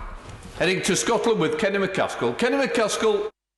Thank you, Mr. Speaker. As others have mentioned, and indeed the Chancellor has acknowledged, the least well-off have suffered disproportionately with the health effects of this virus, and they must not pay the price of the economic consequences. Will the Chancellor therefore ensure that the cost of these measures will not be borne by the poor and low-paid, instead will be met by those with wealth and assets, whether in land and property here or in tax havens abroad, as so many chums in the Cabinet seem to have? Chancellor. Mr. Speaker, our record speaks for itself. This government has done more to tackle tax evasion, tax avoidance than any other government in history. We now collect hundreds of billions of pounds more than has ever been done. Indeed, many of those measures, as I seem to recall, were opposed by the party opposite. Thank you, Mr. Speaker. Can I thank my right honourable friend on behalf of many constituents in the Mean Valley who have benefited from the measures he's brought in place during the coronavirus crisis and the ones that he's announced today. Will the generous new arts funding be available for those in the live events industry? And if not, might some further support for them be announced in the near future? Chancellor. I thank my honourable friend for the question. The Culture Secretary, I believe, is working through the detail of how that money will be distributed, and if I could direct her to him on the precise question she has. What I would say, though, is that it's important that that funding is not just for our crown jewel assets, famous and important as they are. It's to benefit our local cultural institutions in all of our communities across the country. Vet Cooper. Thank you, Mr. Speaker. Having introduced the Future Jobs Fund and the wider Youth Job Guarantee as Work and Pensions Secretary in 2009 and been really appalled when they were cancelled a year later under the coalition, I do very much welcome the reintroduction of these measures now. You'll know that speedy delivery is crucial and it has to be bigger because the crisis is bigger. We achieved it last time by involving local councils working with the local private sector and third sector to speedily deliver jobs. Will he do that again? And can he confirm, is this a job guarantee, a job or training guarantee for every young person as we had last time? And if so, from which month will the guarantee apply? Chancellor. Mr. Speaker, the Right Honourable Lady does know this well, and I enjoyed reading and learning from some of the things that she did at the time. In terms of a guarantee, Mr. Speaker, what we have put in place is a comprehensive suite of interventions. She will know from the evidence, as she knows this area, that we want to encourage young people into work or some kind of work-based training. In the hierarchy of interventions, that should come first, but we do have a classroom-based offer. She would have heard me talk about increased funding for level 2 and 3 training for school leavers, especially if they cannot avail themselves of traineeship, sector-based work academies or other interventions. But more broadly on her point, I would be very happy to sit down with her and get her advice and thoughts on how we can make sure that the Kickstart scheme is as successful as it can be. Peter Gibson. Thank you, Mr. Speaker. Can I thank my right honourable friend on behalf of the 9,900 furloughed workers of Darlington whose prospects of redundancy have been reduced today, and on behalf of the 1,000 unemployed young people of Darlington whose prospects of a job have been improved today. Does he agree with me that his incredibly bold changes to stamp duty are now the key to unlocking our housing market? Chancellor. Mr. Speaker, I know my honourable friend has been working very hard on behalf of his local businesses and his young people, and I'm glad that he welcomes the initiatives today. He's right about unlocking the housing market, which is why the intervention today will mean that almost 90% of people in this country buying a main home this year will pay no stamp duty until next March. It is a very strong catalyst for people to get moving, to get buying, selling, and importantly renovating, all of which will create local jobs in Darlington and beyond. Catherine West. Thank you, Mr. Speaker. Given the emergency nature of this statement, could the Chancellor lay out exactly what kind of environmental impact assessment will be measured against each of these funding pots so that we can ensure value for money and look at the impact of each of these measures and also to avoid any corruption or fraud? Chancellor. Mr. Speaker, I can assure the Honourable Lady that all relevant impact assessments are conducted at the time that they are required by legislation. In terms of the environmental impact, I gave a flavour of it earlier. The sum total of the Green Homes Grant Scheme and Public Sector Decarbonisation Fund will mean about 0.5 megatonne of carbon will be saved every year. That's the equivalent of about 270,000 cars taken off the road and about 140,000 new jobs. So hopefully that is something that she will welcome. Tim Norton. Mr. Speaker, representing a coastal constituency, can I really warmly welcome the hospitality industry measures, which are very practical. But can I suggest that it should be eat out to help out to work out, for which we need our gyms reopened again. Now, recognising this is mostly about business, and I really welcome the emphasis on young people as well, can I ask him not to forget the youngest people? Around 200,000 babies have been born during lockdown. We've seen a higher instance of perinatal mental illness. New parents unable to access extended family support and health visitors as well. What steps can he take to make sure that this cohort is helped to catch up as well? Chancellor. I thank my honourable friend for that. I wholeheartedly agree with him about gyms, and hopefully, as the Prime Minister has indicated previously, he's keen to see progress made there as well. On the issue of early years and children, he knows this better than many others, other than perhaps one colleague sitting behind me. He's absolutely right. He will know the work we did on the Troubled Families programme, and I was grateful to him when I was local government minister for his advice and support on that. And I know the Early Years Working Group has put forward a range of suggestions that we can take forward into the spending review. Thank you, Mr. Speaker. The coronavirus pandemic has laid bare the deep and systematic inadequacies of the current social care system and revealed the true extent of the impact underfunding, structural issues and market instability have had on the system's ability to respond and protect older people at a time of crisis. And despite the Prime Minister seeking to flagrantly blame our incredible social care sector for excess deaths this week, when will the government get serious about caring for our most vulnerable and fund local authorities properly to bring social care services back in-house? Chancellor. Mr. Speaker, in our manifesto, we committed to an extra £1 billion a year for social care, and that's what we have delivered this year and will continue to do so. During this crisis, we've provided £3.7 billion to local authorities and an additional £600 million for infection control in care homes. But as the Prime Minister has said, we remain committed to ensuring that local authorities and care homes get all the support that they need. Let us head to Bexley Heath and drop in on Sir David Evans. Thank you, Mr. Speaker. I welcome my right honourable friend's statement and all the work he's done in the past months to preserve jobs and assist our businesses. Young people are at greater risk of unemployment at this time, and I welcome his plans to help 16 to 24-year-olds with his kickstart scheme, traineeships and a better careers advice.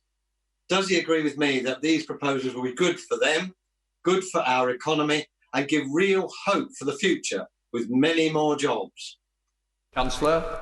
I'm very grateful to my honourable friend for his support. He's absolutely right. The research and the evidence lays bare the risk that young people face from scarring at this early stage in their careers. They're entering an appalling labour market, which is why it's critical we have made the interventions that we have today, and in particular the Kickstart scheme. But he is right. If it's about one word, it's about providing them with hope.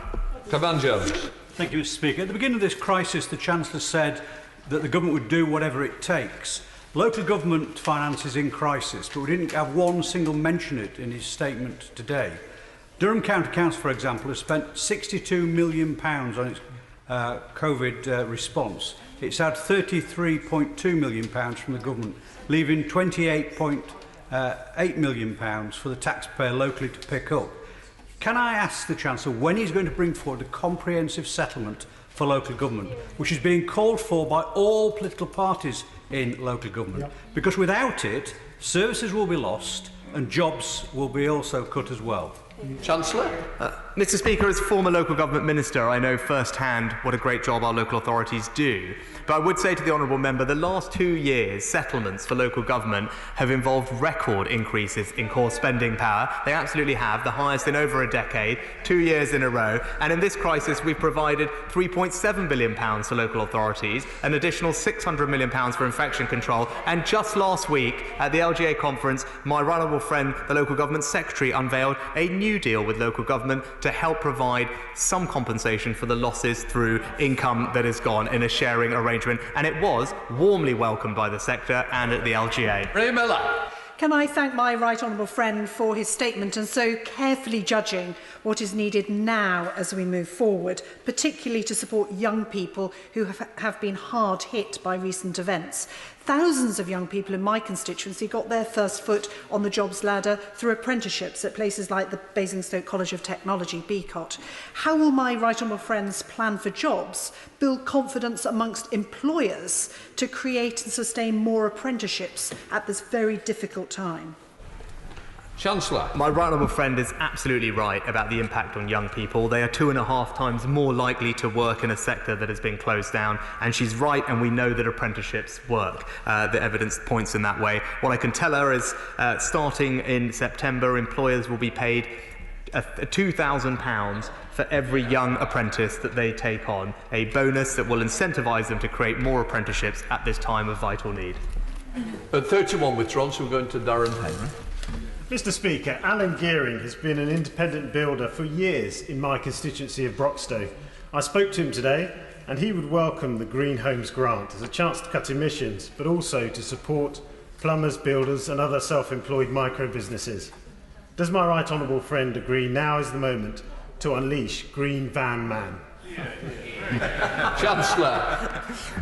Mr. Speaker, I thank my honourable friend, and I have a feeling that might catch on. But that is exactly what we are trying to do. By our Green Homes grants, by stamp duty cuts, we are getting activity going. We are getting people at work. We are getting work to happen. All of that will be good for our local communities. I know people in Broxtowe will welcome it, and I am thankful to him for coining a phrase.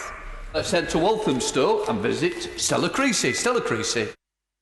Thank you, Mr. Speaker. One word that hasn't been mentioned so far is childcare. And yet we know that 2/3 of women who want to return to work in the next couple of months can't because they can't get any, and that 71% of our voluntary sector childcare agencies are already operating at a loss, risking them closing in the coming weeks. So can the Chancellor set out what funding he is providing now to make sure that parents can get back to work? Chancellor. Mr. Speaker, with regard to nurseries, for example, we have already included them in the business rates holidays for this year and also ensured that the funding that they receive from government remain constant throughout this crisis. On top of that, they have access to our other areas of support through bounce back loans and others, but of course we keep everything under review. Gareth Becker. Mr. Speaker, my right honourable friend's support for business and workers has safeguarded livelihoods of thousands of my constituents in Orpington. Now more than ever, it is vital that we stick to sound economic principles to help our nation's recovery. Will my right honourable friend therefore reject the Leader of the Opposition's hard-left call for a raid on people's hard-won homes and savings in the form of a new wealth tax, and offer reassurance that the government will continue to focus instead on policies aimed at creating wealth rather than simply plundering it? Chancellor. My honourable friend is absolutely right. At this stage, that is absolutely not the policy that we should be pursuing. What we should be pursuing are policies that will get people back to work, to encourage and incentivise businesses to take on new employers, new apprenticeships, and ultimately, he's right, to create the wealth that funds our public services. Maria Riegel. Thank you, Mr. Speaker. Does the Chancellor agree with me that it makes no sense to withdraw support from businesses that are viable but can't work at all at present or can't work profitably because of the ongoing effects of health restrictions, such as in aviation, aerospace manufacturing, technical production companies, all of which I have in my constituency? So furlough's going to end, but his job retention bonus won't be available to them because they can't go back to the usual work at the moment. So can he change his one-size-fits-all approach to winding down the employment schemes that have kept many of those companies going in these sectors? Because otherwise, if he doesn't, he's going to simply have deferred a wave of mass redundancies and job failures and business failures of fundamentally sound businesses, which he could save if he makes some adjustments. Chancellor. Mr. Speaker, when it comes to closed sectors, there are a few remaining closed sectors, and I agree with the Honourable Lady, it's absolutely right that we get those open, and indeed the Prime Minister has said just recently that that's something that he's keen to see happen, and hopefully we can make progress on that soon. With regard to the other sectors, we also do need to adjust to a new economy, which is why it is right that over time furlough winds down gradually and flexibly, and whilst at the same time we do reward employers generously for bringing furloughed employees back, but also have put in place a range of other interventions today to help provide hope and opportunity to young people and others across the country. Dr. James Davis. Thank you, Mr. Speaker. The tourism and hospitality sector right across the UK will thoroughly welcome my right honourable friend's announcements today, but the sector in my constituency will only benefit if it's allowed to open. So will he endorse the call by Jim Jones, Chief Executive of North Wales Tourism, for the Welsh Government to open up restaurants, pubs, cafes and indoor attractions by no later than the 19th of July? Chancellor. Well, Mr. Speaker, my honourable friend knows well how important tourism is to Wales's economy. In fact, it may well be the place that is more reliant on tourism than any other part of the UK from memory. So I can fully understand and sympathise with his desire to get his local tourism businesses open, ready for business, ready to ensure that we can all enjoy summer safely in Wales. Heading to Merseyside to drop in on Sir George Howard. Sir George. Thank you, Mr. Speaker. In a response to an earlier question, the Chancellor said that in terms of local government, everything was funding, everything in the garden was rosy. But he will know that local government faces a catastrophic loss of revenue next year as a result of COVID-19, and that will have a devastating effect on jobs and services.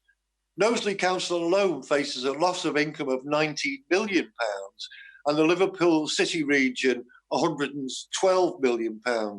So will the Chancellor give a firm commitment that councils will receive full funding for the collection fund shortfalls in 2021 and 22?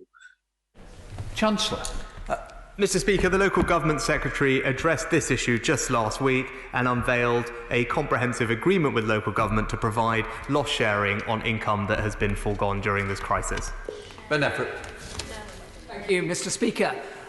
Milton Keynes has a significant consumption economy, and our hospitality sector has been particularly hard hit in this global pandemic, and not just in central Milton Keynes, but in our market towns and indeed in our rural pubs. So will my right honourable friend join me in encouraging everybody in Milton Keynes, and in fact anybody that can travel to our wonderful Milton Keynes and market towns, to eat out to help out? Chancellor. Thank you, Mr. Speaker. My honourable friend knows well, and he's seen firsthand what a great job his local businesses have done in ensuring that their premises are safe for us to return to. They've made an enormous effort to be able to welcome us back. It is now, as I said, with our new Eat Out to Help Out discount, we can all play our part in helping support their businesses and protect those jobs. Emma Hardy. Thank you, Mr. Speaker. The IFS have said that 13 universities could go bust as a result of COVID-19. This will not only reduce choice and opportunity, but also create unemployment and damage the local economies where they reside. Can the Chancellor state his commitment to build back better and support social mobility by confirming no university will be allowed to collapse? Chancellor.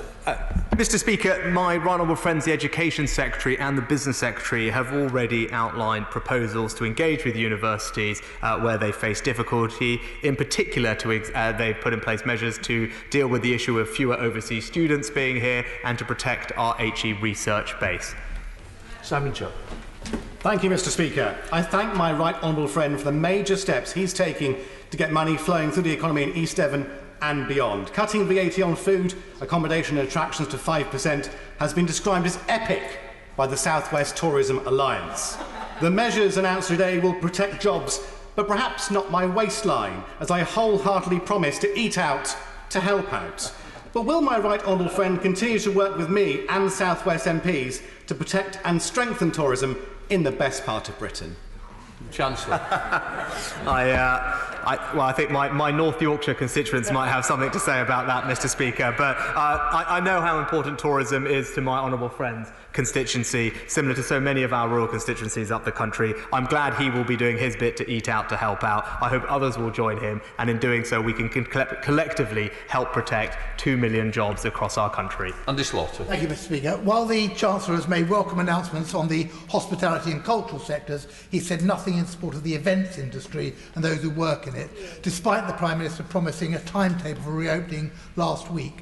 From wedding receptions and conferences to world-famous exhibition centres like Olympia in my constituency, events make a £70 billion contribution to the economy. When will safe, organised events with more than 30 people attending be permitted, as they are in most other countries? Chancellor.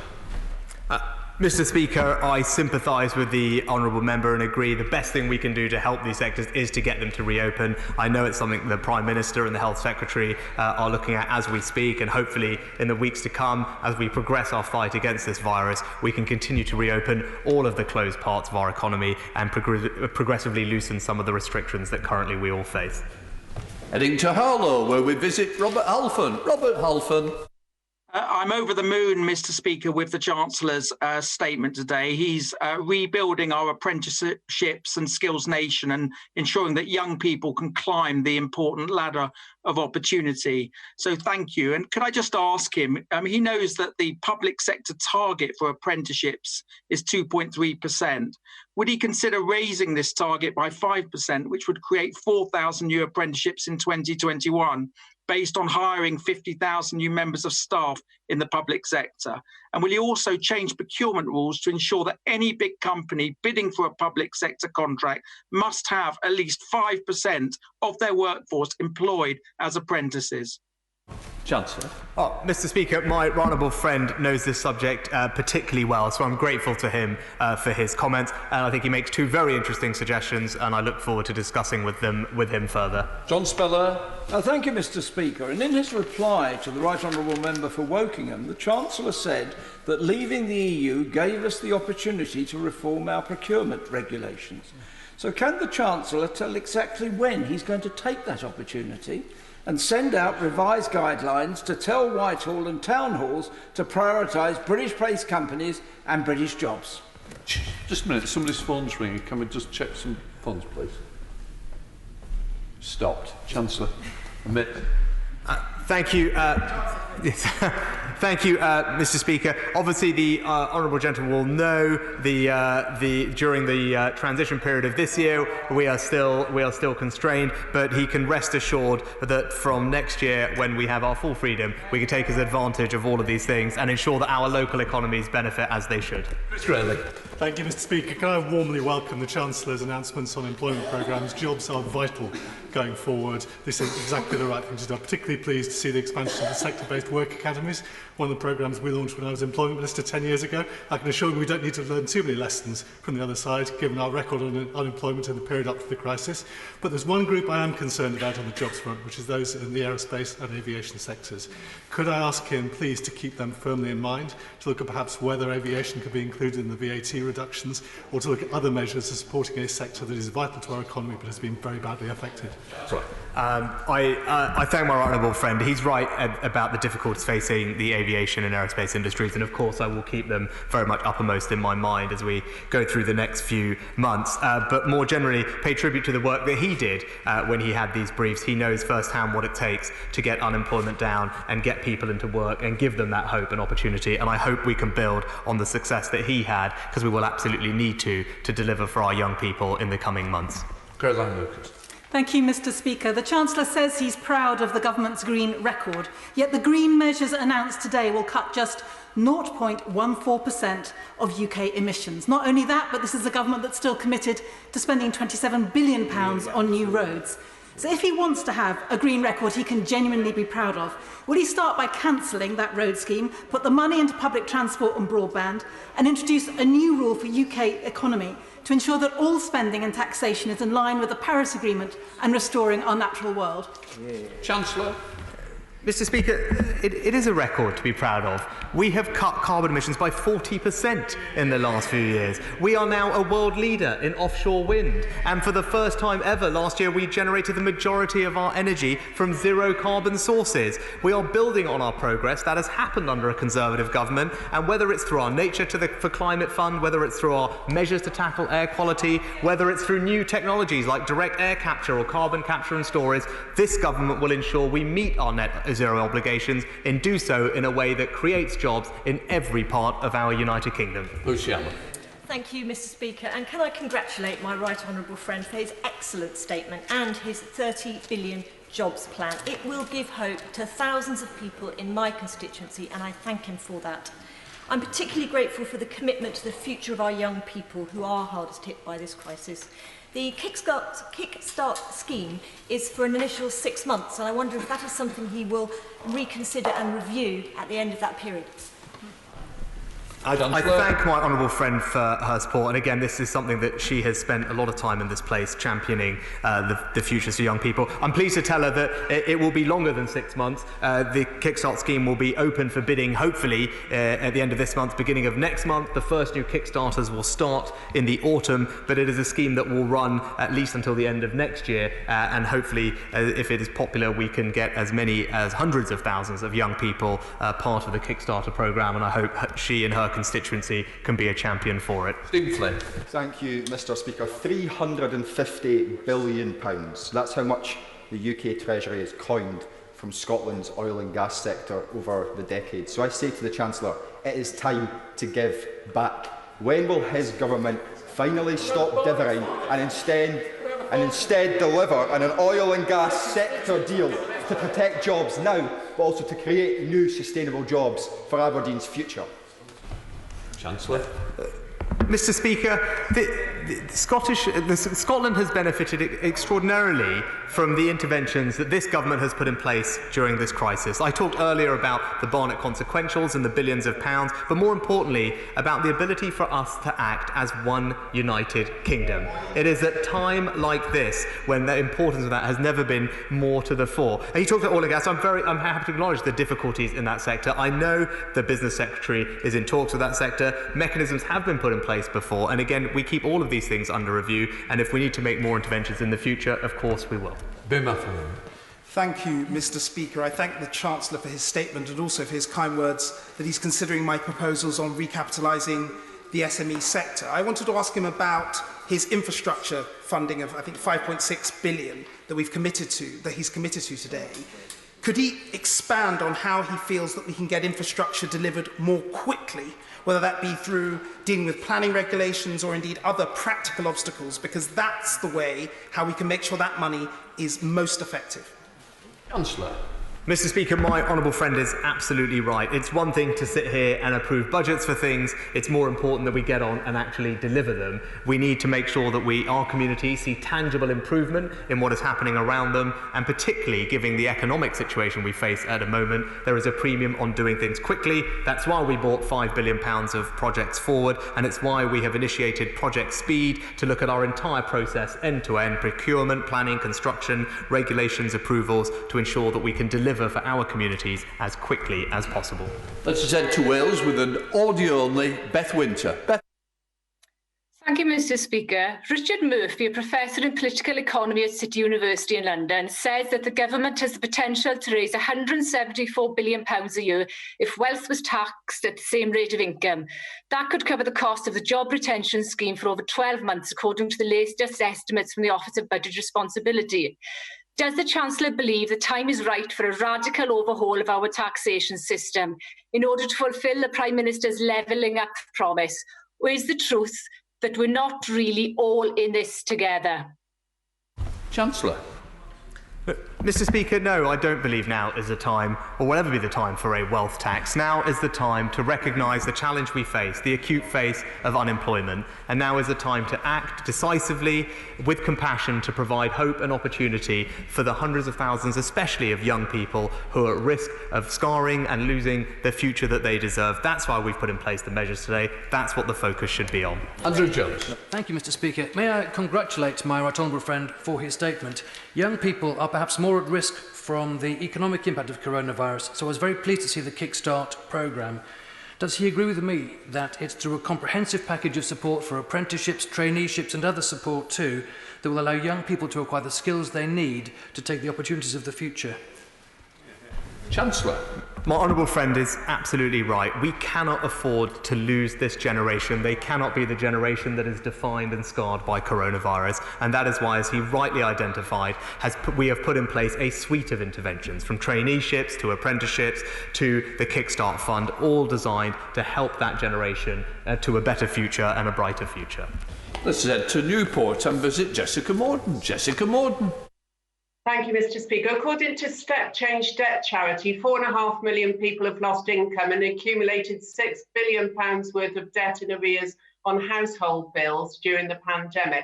Will the Chancellor ensure that economic recovery plans include also a strategy to support people in unavoidable coronavirus-related financial difficulties? Chancellor. Mr. Speaker, I know my colleague, the Financial Secretary, has been abreast of this issue for a while, and has just reminded me that we have invested, I think, £37 million in debt advisory services during this time. I also know that he is taking forward initiatives on our breathing space initiative. It's something that he very passionately believes in, and I wholeheartedly support those efforts. Richard Fuller. Thank you, Mr. Speaker. The Chancellor has answered many specific questions, but I'd like to commend the overall tone of his statement, which he began by saying that he would be unencumbered by dogma, but with a simple desire to do what is right. And his responses has oftentimes mentioned the social justice imperative behind his plan for jobs, which I think will strike many in the country as absolutely right. But can I just echo the comments by his and my right honourable friend, the member for Bromsgrove, about the need, when we come to the fall, to look at ways in which the overall debt as a burden on the GDP of the country can be brought under control.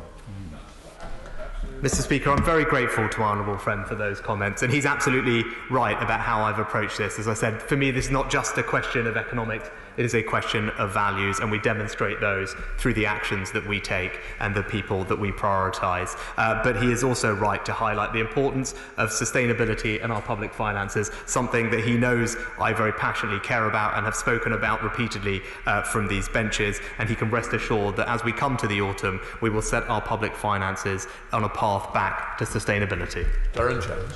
Thank you, Mr. Speaker. The Chancellor failed today to set out sector-specific help for British manufacturing. In doing so, he is gambling with an important industry and making the UK less competitive compared to countries like Germany, France, and the United States. So perhaps the Chancellor can set out for the House today what it is he has against British workers making British aeroplanes, British cars, and British steel. Chancellor.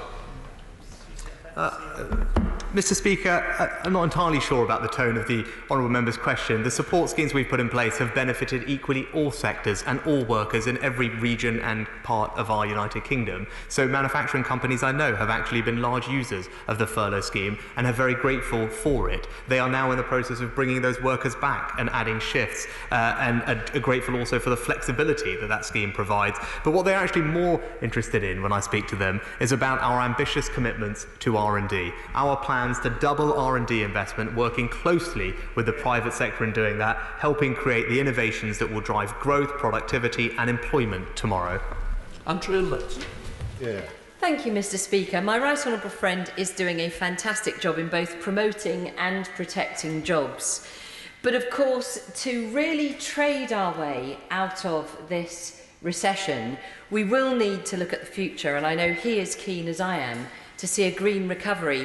So does he agree that COP26 next year offers us a really good opportunity to show UK global leadership, and that by working now with international partners in big projects in areas like battery storage, whether it's offshore wind or carbon capture usage and storage, those are areas that really can create green jobs for the future? Chancellor. Well, my right honourable friend knows this area better than most, and she's absolutely right. This is an opportunity for us to demonstrate global leadership, and she can rest assured that we will do, particularly on the finance track, where I'm responsible for and working closely with Mark Carney, the Prime Minister's envoy, and we're trying to put in place an ambitious set of goals that we can help deliver. But she also talked about our leadership in particular areas, and those are things that we must double down on: offshore wind, carbon capture and storage. We can lead the world in developing these technologies. Heading north to Scotland with Brendan O'Hara. Brendan O'Hara. Thank you, Mr. Speaker. Although I welcome the temporary reduction in VAT, it doesn't go nearly far enough to help the tourism and hospitality businesses in my already economically fragile Argyll and Bute constituency. Surely, to ensure that these otherwise robust businesses are still there and are ready to go again next year, they need an extension of furlough to be able to retain their staff and have access to grants rather than having to rely on the business interruption loan scheme.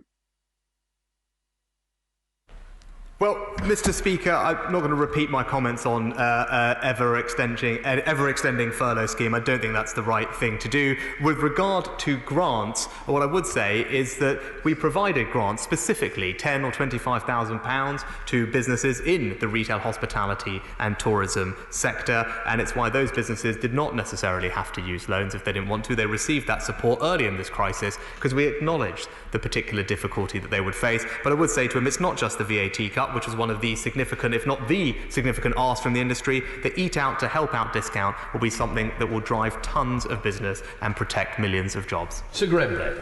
Thank you, Mr. Speaker. The Chancellor spoke about finding a new balance between safety and normality. Isn't it time to look at moving away from the guidance that people should work from home, if possible, towards guidance that they should go to work if it's safe to do so? And can I also urge him to reflect over the summer on whether a cut or suspension of air passenger duty isn't the best way to get the aviation sector back to health for next year? Councillor.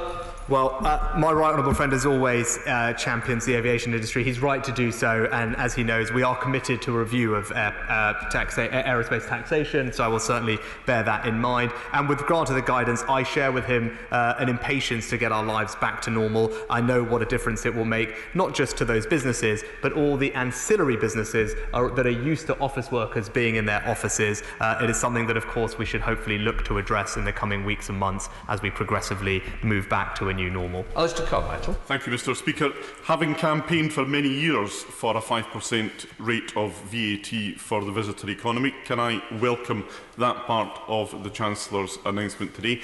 Can I ask him, though, just please not to close the door on the idea of extending or even making that permanent. He will have the best possible data now to test against previous studies that have showed that that rate could actually bring a better return of revenue for the Treasury. Because I fear that even for my constituency, where we have a highly seasonal visitor economy, many of the businesses won't benefit from it because they're not intending to reopen again till next spring.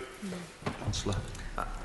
Mr. Speaker, I know this will make a big difference. It is important, though, that it is time limited. That is in keeping in common with most other countries that have done something similar, have also run theirs through to the end of the year. I will happily bear all future tax suggestions in mind, but in the short term, I hope that his constituents and his businesses get the boost in confidence and demand that they will need. Anthony Brown. Thank you, Mr. Speaker. It's bold, it's imaginative, it's well targeted. I'd like to congratulate my right honourable friend the Chancellor on this package, which will do so much to promote jobs and growth across the country. I very much welcome the cut in VAT and in stamp duty. But most welcome of all is the Kickstarter scheme, which brings hope to young people in these difficult times. Unlike Labour's Future Jobs Fund, it's not just focused on the public sector. And does my right honourable friend agree with me that it will have most impact? It will have most impact if it's fully embraced by the private sector and that private businesses take advantage of the opportunity to take on young workers.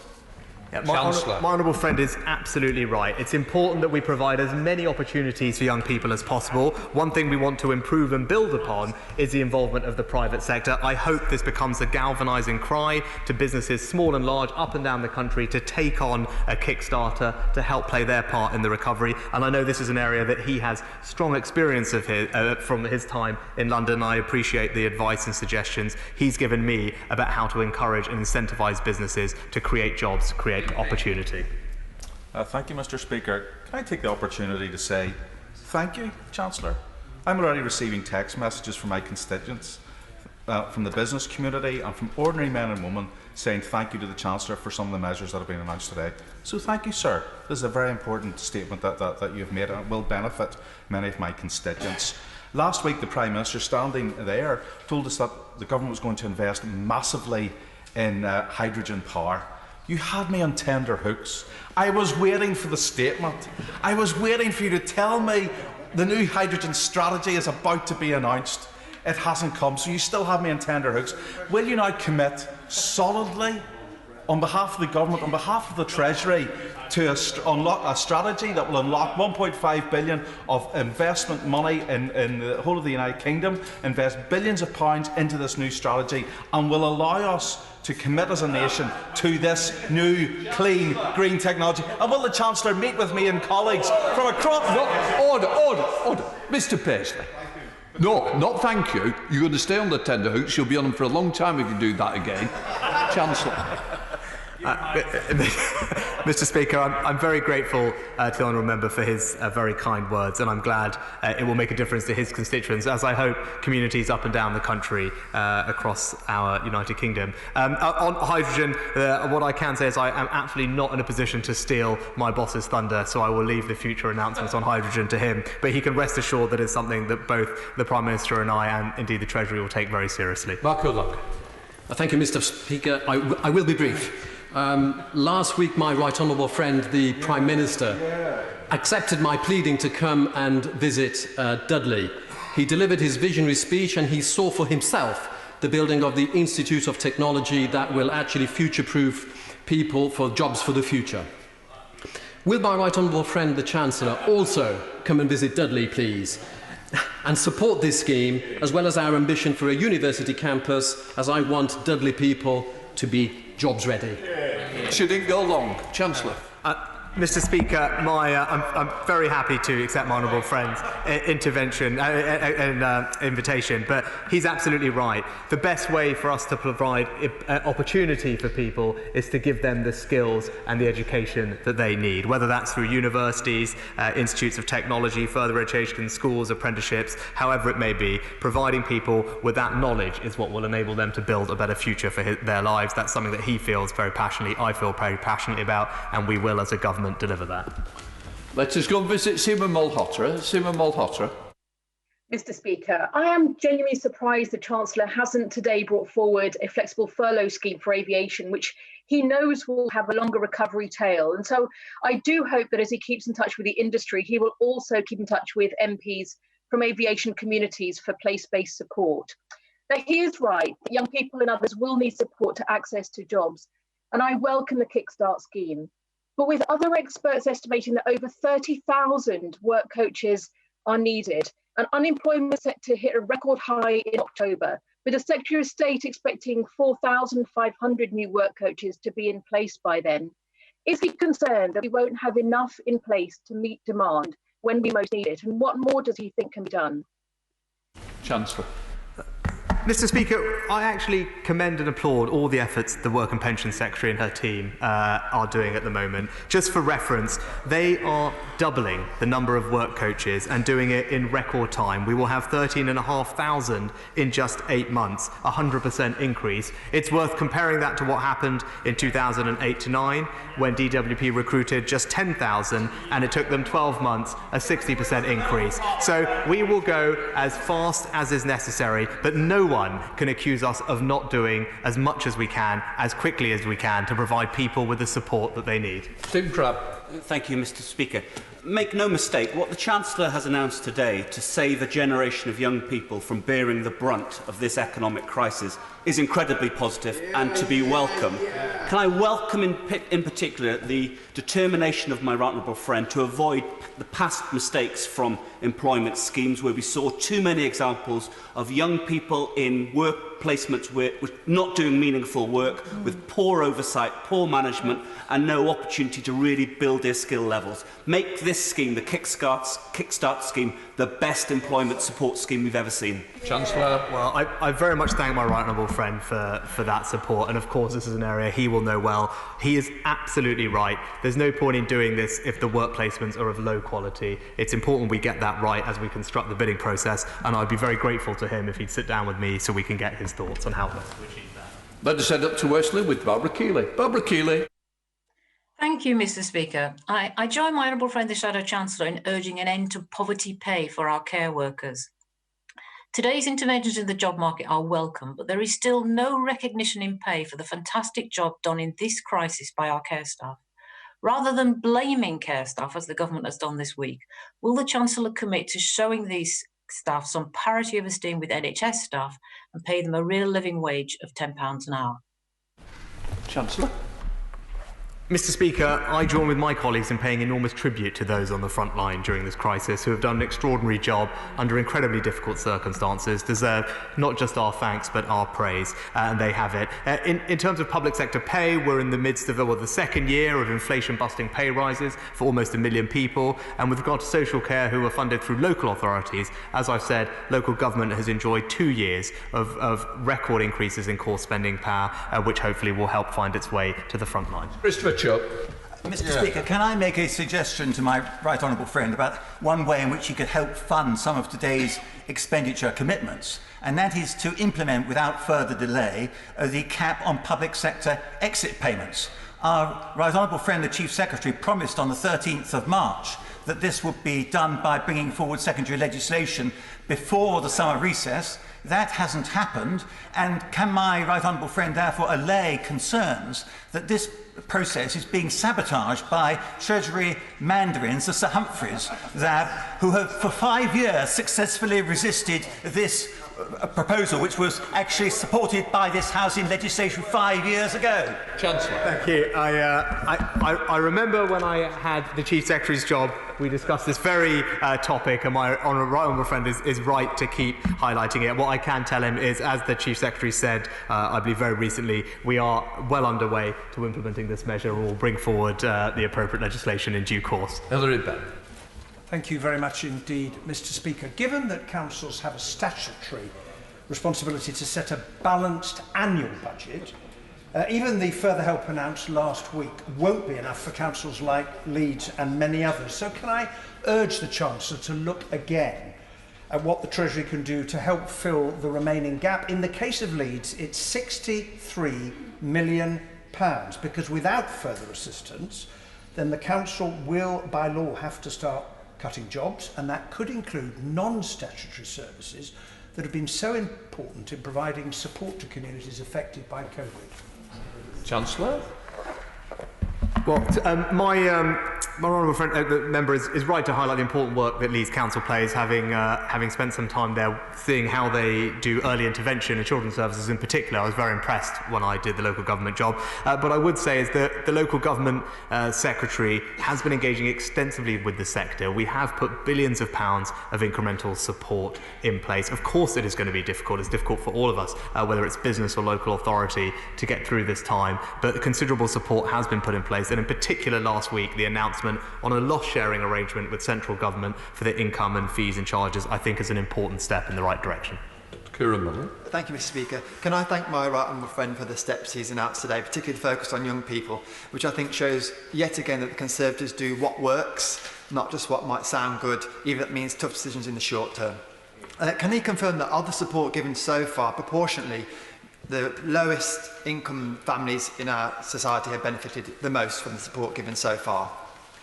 Chancellor? Mr. Speaker, my honourable friend is absolutely right. The analysis published today shows that we've reduced the scale of losses for working households by up to 2/3 in general, but the support for the poorest households has been the highest, and he will find that in the distribution analysis published today. It demonstrates what we believe is important at a time like this, to protect the most vulnerable in our society. I know that's something he very deeply feels, and I share that feeling with him. Lindbergh. Thank you, Mr. Speaker.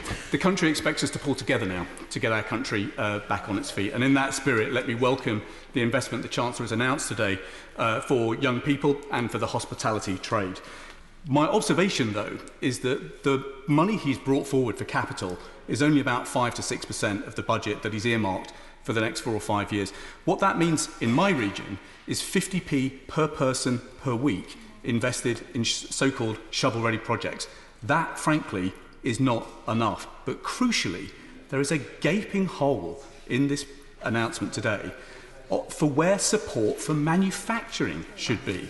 We have 330,000 people across the West Midlands on furlough in construction, manufacturing and the car business. The sharp ends to the furlough arrangements, I think, will put many people out of work, and there is no subsidy scheme for new cars in the way that they've announced in France and Germany. We want to be the capital of green manufacturing. What I fear from today is we're now looking at manufacturing meltdown. Chancellor. Mr. Speaker, when it comes to capital investment, it's important to put in context what our existing budgets were for this year.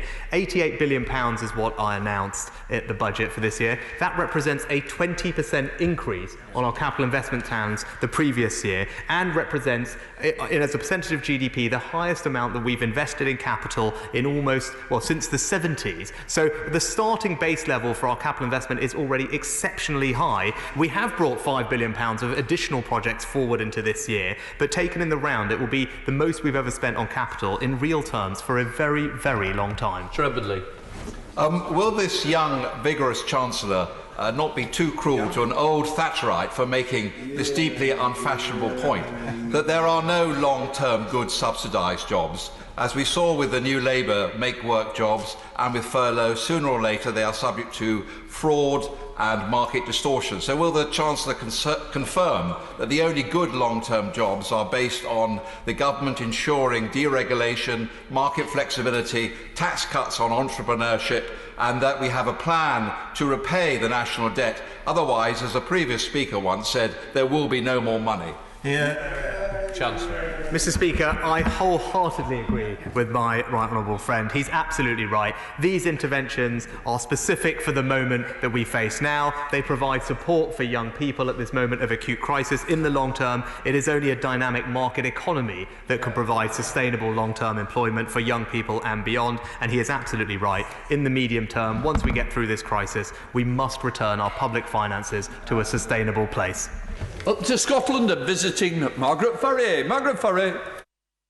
Thank you very much, Mr. Speaker. The Community Access to Cash scheme recently announced that Cambuslang in my constituency was going to become one of their pilot areas, which will bring back much needed payment facilities to a community which has lost several bank branches.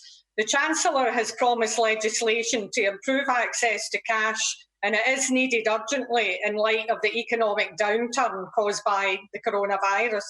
Can the Chancellor outline when he will bring forward this vital legislation to protect cash use, support small business and boost recovery of our high streets? Chancellor. Well, the honourable member makes a good and fair point about the importance of cash, particularly in our rural communities. And what I can tell her is my honourable friend, the Economic Secretary, is very much on top of this, is just conducting roundtables as we speak in the coming weeks with the industry, and as we have committed to, we will bring forward legislation. Steve Brown. Thank you. Thanks to the Chancellor for bringing some real hope today. Now, early years providers have really played their part in getting us through this pandemic, but it's certainly true that reduced attendance for them combined with increased costs is taking its toll. This, of course, as the Chancellor and I have discussed before, is on top of the fact that this was a sector struggling and really experiencing market failure, as it has been for quite a long time. So jobs, jobs, jobs is fantastic and is right, but it has to be backed by childcare that actually exists. So will the Chancellor give me some time? Only has to be a short amount of time, 15 minutes would be fantastic, so that we can set out the challenge this sector faces and some of the suggested solutions that we have. Chancellor. Well, I know this is a matter very close to my honourable friend's heart, and he's brought it up with me before. I'd be very delighted to give him the time he asked for to discuss this matter further. Justin Mathers. Thank you, Mr. Speaker. Last week, Airbus announced 1,700 jobs are going in this country. They cannot afford to wait for a bonus payment in January. So what is the Chancellor going to do to save those jobs now? Chancellor. Mr. Speaker, I've been very clear. I cannot save every single job. It is a tragic fact of what we have done to our economy over the past few months means that there will be job losses. Unemployment will rise. It is something that we cannot avoid, but what we can do is put in place a range of interventions to provide new hope and new opportunity for those who lose their jobs, so they can find either the skills, the work placements or new jobs they need to provide a better future for themselves and their family, and that's what we will devote all our energies to in the coming weeks and months. Mary Robinson. Thank you, Mr. Speaker, and I'm very grateful to the Chancellor of this statement and the enormous package that has been of money that has been put into our constituencies in the economy. I'm keen to see even more money made available for us to spend on the things that really matter in the UK. And one of the ways that we can do that is to cut down on fraud and on corruption. As you know, as chair of the APPG for whistleblowing, I'm very keen that we should take this forward. Would you join me tomorrow for our webinar where we will be looking at ways that international governments are actually tackling this, bringing forward programmes so that we can actually deal with this problem of corruption and fraud. And also, can I thank him for everything that he's done on tackling furlough fraud, which has been a real issue within our economy. Mr. Speaker, I pay tribute to the work that my honourable friend does in this area. She's absolutely right that we must tackle corruption and fraud in procurement. It costs billions, if not tens of billions of pounds. That's money lost to the Exchequer that we can use to fund public services, and it also means that our local authorities in particular don't get the quality of services that they need to provide for their residents. She's absolutely right to focus on it. I very much look forward to hearing her what proposal she might have for us to take forward. I said to Belfast South and visit Claire Hannah. Claire Hannah. Thank you, Mr. Speaker, and thank you to the Chancellor for advancing some very important mechanisms, although I do share the concerns of others about those who have fallen through the cracks, like new freelancers and those in precarious contracts. But, Chancellor, given the need to protect confidence in spending and given the opportunity that historically low interest-based rates hold, would the Chancellor consider speaking to the banks, particularly those in which the government have a majority stake, about offering temporary lower mortgage products? This could potentially save hundreds of pounds for the average household, and would he be open to meeting with me to discuss this idea? I tell the honourable member that my honourable friend, the Economic Secretary, is in close contact with the banking sector and has put in place and deserves enormous credit for the measures that he's put in place to provide forbearance to people during this difficult time. He's very happy to meet with the honourable member, but with particular to mortgage, he put in place a scheme that provided mortgage holidays to people, and I think about 1 in 6 mortgages were able to benefit from that. I know that's millions of people who will have welcomed that relief, and I pay tribute to him for the excellent work that he has done. To Vickers. Thank you, Mr. Speaker. When you're question 74, it's difficult to think of something that hasn't been mentioned.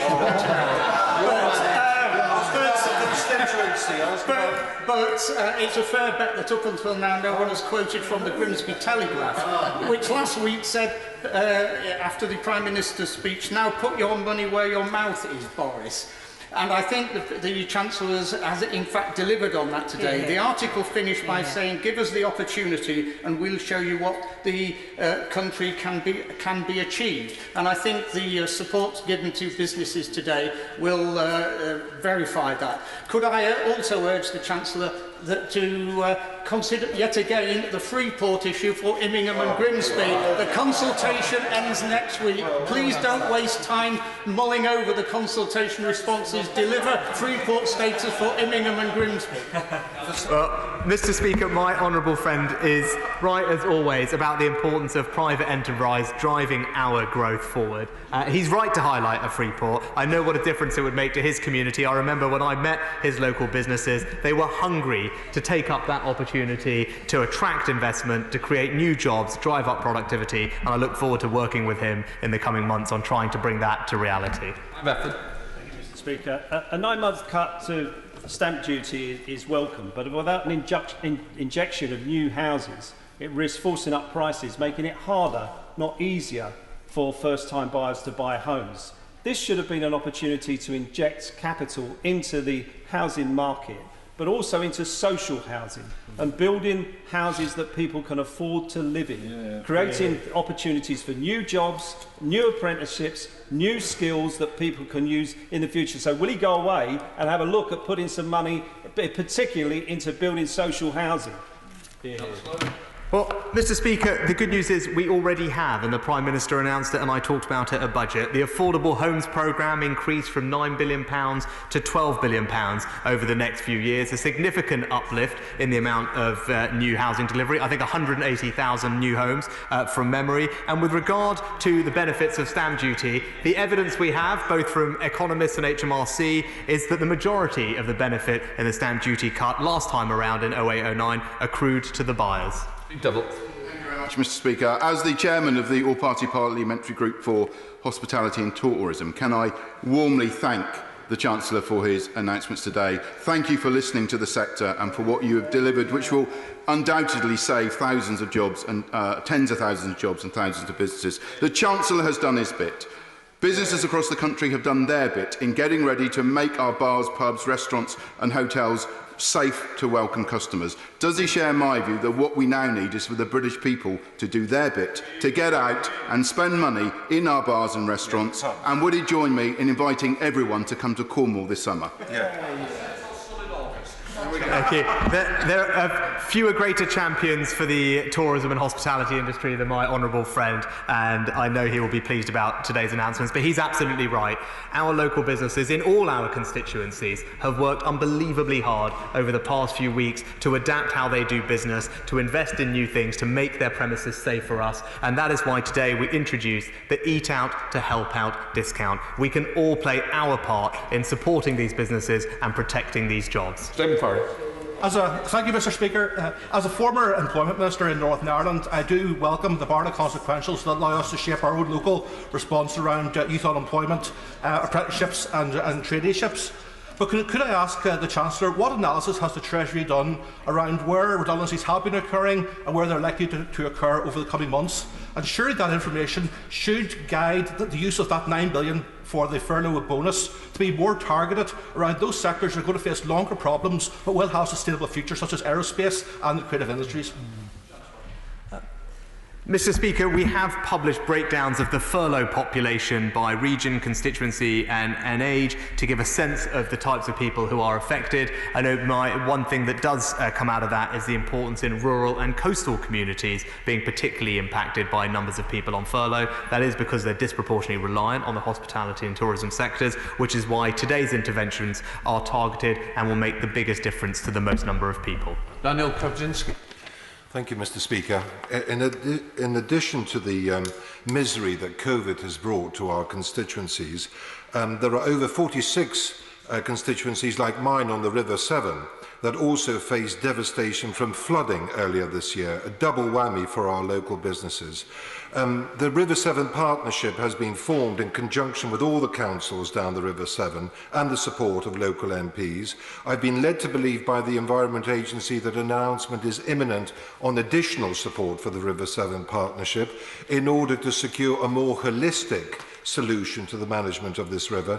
I very much hope the Chancellor will agree with me that when it comes to the recovery of our economy, making sure that our constituencies are not repeatedly flooded is a very important aspect of that economic recovery. My honourable friend is absolutely right. It's something the Committee for Climate Change also mentioned, and that is why in budget we doubled the amount of investment that we put into flood defences. It is the right thing to do. It will build resilience in our communities, protect our natural environment. I don't know the specifics of the timing of the announcement that he alludes to, but I'm happy to go away and take a look at it. I know how important it is to him and his constituents that we are able to protect them from the devastating flooding that we've seen in recent years. Let's head to Lewisham and visit Vicky Foxcroft. Thank you, Mr. Speaker. Disabled people and charities are concerned about the lack of support available to enable high-risk individuals to return to work safely when the shielding programme ends. Ministers have said they expect employers to do the right thing and ensure that workplaces are COVID secure. Where it's impossible for an employer to do this, individuals could be forced to put their health at risk just to make ends meet. Will the government consider extending the full job retention scheme for those who are not able to return to work safely? Chancellor. Well, Mr. Speaker, based on the medical advice, it has been determined that the shielding population can return to work safely after the end of the month. That's something that's already been clear and announced, and we have published extensive guidance and guidelines for workplaces to make them safe, so people can take comfort from that. If there are more things that we need to do, I'm sure the Honourable Lady will send them to the Business Secretary for the workplaces, or indeed me, and we'll happily take a look at them. Richard Drax. Thank you, Mr. Speaker. On behalf of the many businesses in South Dorset, can I thank my right honourable friend for the furlough scheme and welcome his statement today. Surely our aim is to help many in the struggling private sector, because as I'm sure my right honourable friend will agree, and the opposition need to be continually reminded, it is they that generate the jobs and prosperity that we need and the tax that pays for our public services. My honourable friend is absolutely right. It is in the long term the market economy that will provide the growth and prosperity we need. It will provide the jobs that we need. But it is important that we provide support to those businesses in the short term, given the disruption they've faced. And I know his local businesses and many others will welcome the jobs retention bonus to help reward and incentivise them to do the right thing, to stand by their workers at this time, bring them back and look forward to a brighter future. Let's head to Ealing and drop in on James Murray. James Murray. Thank you, Mr. Speaker. On the 25th of June, a Treasury direction in relation to the coronavirus job retention scheme made clear that integral to the purpose of the scheme is that the grant is used by the employer to continue the employment of employees. Can the Chancellor therefore confirm that British Airways would be liable to pay back any taxpayers' money used to furlough staff who the company chose during that furlough period to put on notice of redundancy? Mr. Speaker, there are procedures in place for any employees to talk to HMRC if they believe they themselves have been the victim of fraud, or if the company they work for has not acted in a way keeping with the guidance. And I would urge any employees of any company, if they feel that that has happened, they should take up with the HMRC hotline. The details are online. John Penrose. Mr. Speaker, can I thank the Chancellor, firstly for, as far as I can work out, subsidising me to go down the pub. Very, very welcome indeed. But also for the effect which his announcement about tourism VAT will have on hundreds of businesses and thousands of jobs in my constituency of Weston-super-Mare. Can I, though, suggest to him that over the medium term, the best guarantee of jobs and employment has to be to have competitive businesses, and can I therefore urge him to consider over the more medium term sharpening our competition laws and opening up our market economy to tougher competition as the best long-term guarantee of employment for everyone. My honourable friend is absolutely right. Just to clarify, the Eat Out to Help Out discount won't apply to alcohol, but 90-something% of pubs serve food, so you can still go to the pub and enjoy it. But he's absolutely right about competition policy. It's important that we have dynamic markets in this country. We need dynamic competition to create jobs, to create productivity in order to get the outcomes we want. I'm very happy to talk with him, and I know he has expertise in this area, to get his thoughts if there are things we can do to update and turbocharge our competition policy to make sure it's fit, especially for the digital age. Let us go up and visit Drew Hendry. Drew Hendry. Thank you, Mr. Speaker. The Chancellor said at the beginning of his statement that no one will be left without hope. So what does he say to the hundreds of thousands of businesses and sole traders excluded from support during this pandemic crisis? Many of them in seasonal businesses facing effectively 3 winters of trading. They can't afford extra debt. So isn't it time now to convert some of the money put aside for loans to grants to support this sector? Mr. Speaker, the honourable member talks about seasonal businesses and whether they haven't had or have had support. He may have missed the fact that we have just cut VAT for those sectors by 20% to 5% for the next 6 months, and just provided an Eat Out to Help Out discount for the country to enjoy discounted meals to protect those businesses and protect the employment in them. I think that's probably the best thing we can do for seasonal businesses. Baker. Mr. Speaker, with his plan for jobs, my right honourable friend has, like Roosevelt, given a masterclass in economic interventionism, but it is quite expensive. Can he reassure me that he has got a contingency in case the Independent Bank of England needs to change its stance of monetary policy because inflation has begun to rise? Well, Mr. Speaker, as ever, my honourable friend is right to remind us about the importance of monetary economics, and he's also right to focus on the long-term sustainability of our public finances. Whilst in the short term, it is right to act in this way to prevent long-term damage and scarring to our economy that would create an ongoing larger structural deficit. Once we get through this crisis, we must retain and sustain public finances. We will return them to a position of sustainability over the medium term. I can assure him of that, but in the short term, I'm confident that this is the right thing to do to protect the long-term health of our economy. 85 withdrawn. We go to James Daly. Thank you very much, Mr. Speaker. As the chair of the APPG for Youth Employment, can I warmly welcome the fantastic package of support for young people in our country announced by the Chancellor today. Bury College in my constituency has a proven record for delivering sector-based work academies with 600 young people currently in construction and engineering placements. Would the Chancellor meet with me and the fantastic Principal Charlie Dean to discuss how Bury College can expand the range and number of placements on offer for young people, transforming their opportunities in the jobs market? Well, I'm very excited to hear about what's going on at Bury College. My honourable friend is absolutely right about the importance of youth employment, an area that he knows very well. I think probably the Work and Pension Secretary will be delighted to sit down with him as we announce today our tripling of sector-based work academies and make sure that we can figure out how many of those can find their way to my honourable friend's constituency as possible. Kerry McCarthy. Thank you, Madam Deputy Speaker. My colleagues have also mentioned that there's a real lack of sector-specific support in this statement. Can I ask particularly about car manufacturing? France has now announced increases to EV subsidies, making them the most generous in Europe, and a means-tested scrappage scheme. Germany has doubled its EV subsidies. What is the Chancellor going to do to get car manufacturing back on its feet, but also to help us meet our climate objective and the Committee on Climate Change recommendation that we bring forward the ban on new diesel and petrol vehicle sales till 2032? They recommend a zero-emission vehicle mandate. I hear nothing from the Chancellor as to what he is going to do to support manufacturing and support our climate objectives. Madam Deputy Speaker, at budget we announced about £1 billion of support for low-emission vehicles in various different ways, including a £400 million charging infrastructure fund to spread the development of charge points across this country. I think that underlies our commitment to ensure we transition properly to our net zero environment, starting with our transportation industry. James Sunderland.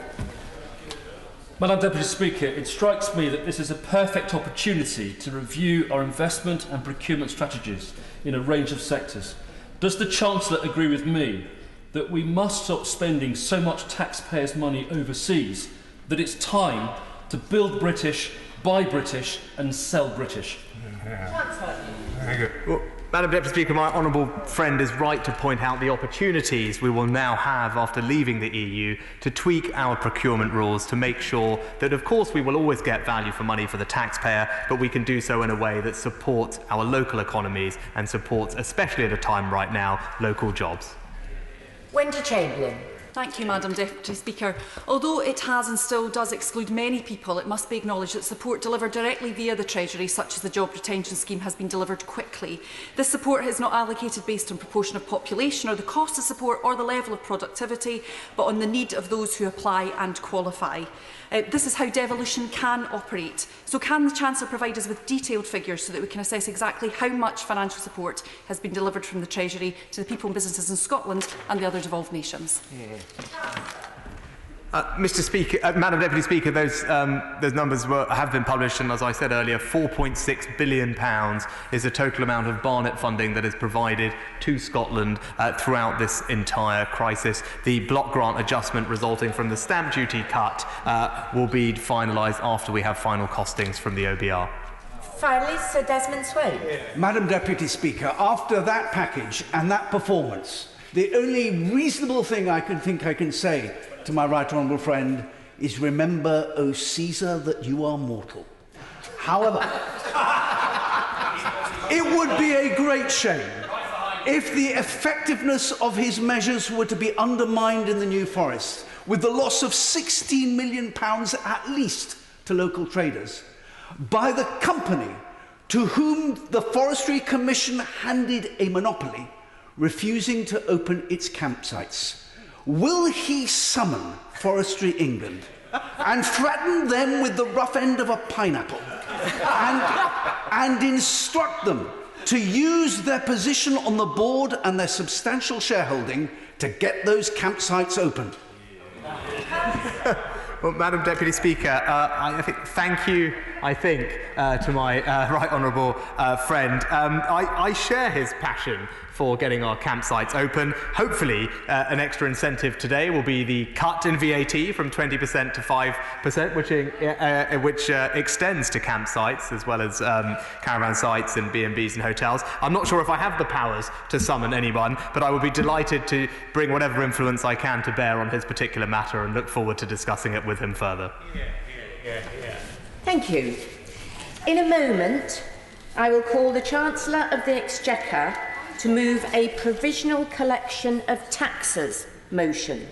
Copies of the motion are available in the Vote Office. In accordance with Standing Order number 51 on Ways and Means motions, a Minister of the Crown may, without notice, make a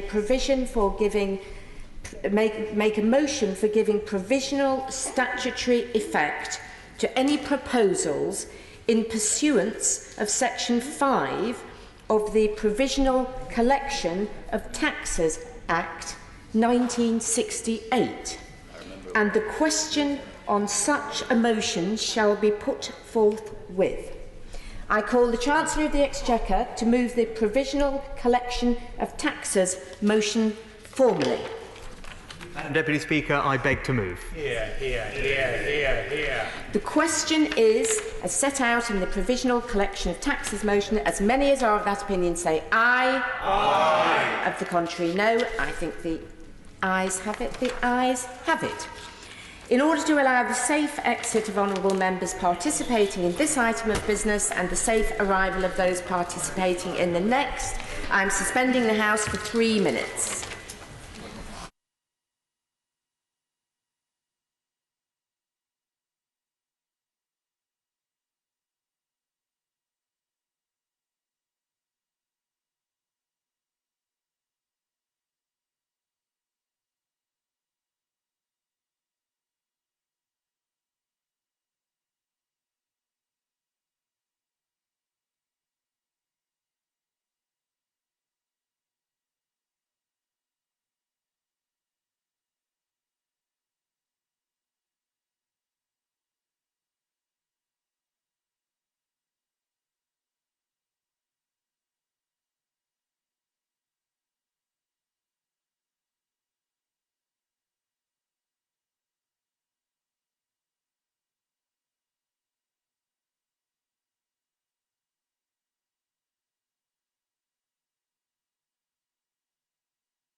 Order, order.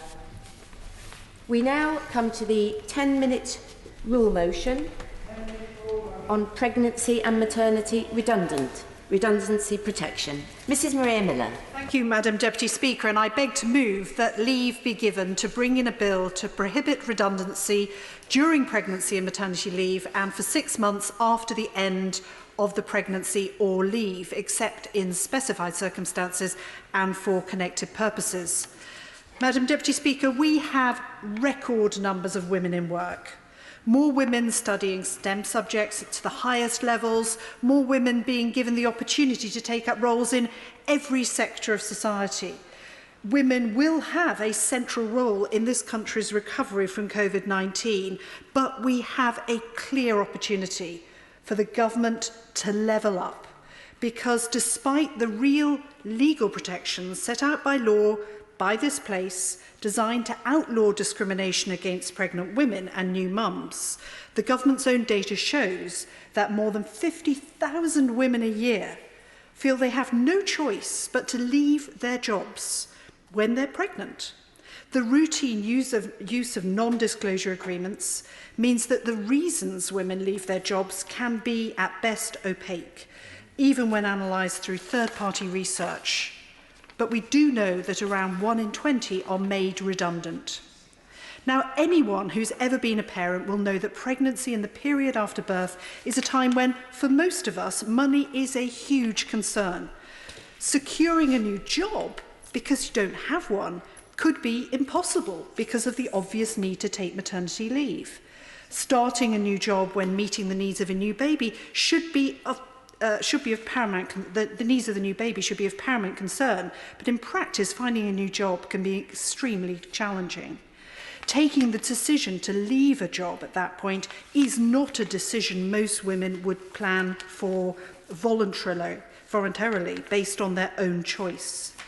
The data shows that women forced out of their jobs during this period of their working life most often have to downgrade their jobs and their income, often to low-paid part-time work well below their skill levels. Not, Madam Deputy Speaker, through any notion of choice, which is an argument of old, thankfully losing credibility in most people's minds, but through sheer financial necessity, with all of the ensuing productivity issues for the nation as a whole. As a result, we see a far greater gender pay gap for women in their 40s and 50s of up to 25%, and with a resulting pension penalty on top of that. It is wrong that, given our legislation, so many women should be fearful of losing their jobs simply because they're pregnant.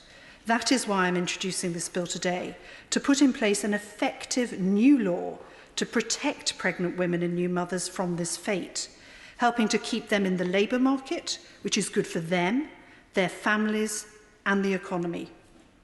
Challenges facing pregnant women and new mums have been even more acute in recent months, and any economic shock that follows COVID-19 could well be the first that impacts women more than men. Reports show that women are seeking legal advice regarding discrimination 5 times the level of prior to the lockdown.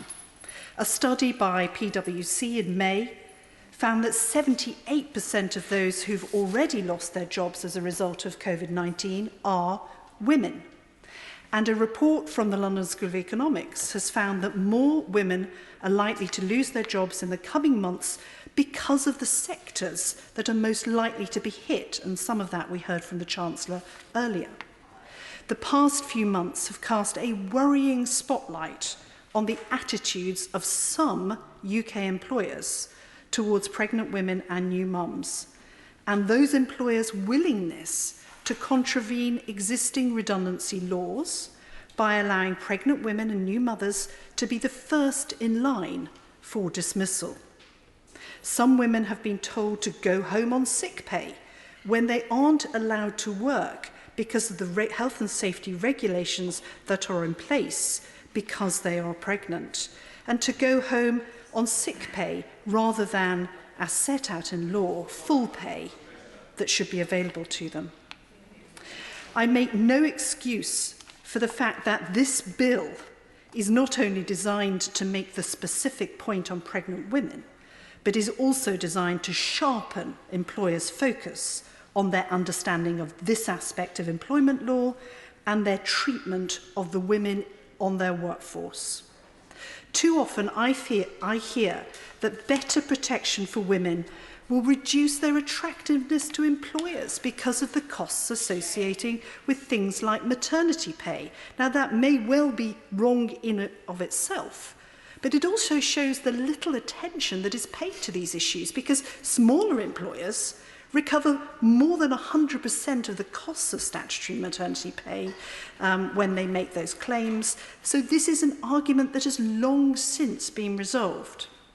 The real costs are the failure of the current system, as the government forgoes taxes and has to pay increased benefits to the tune of anything up to £17 million a year.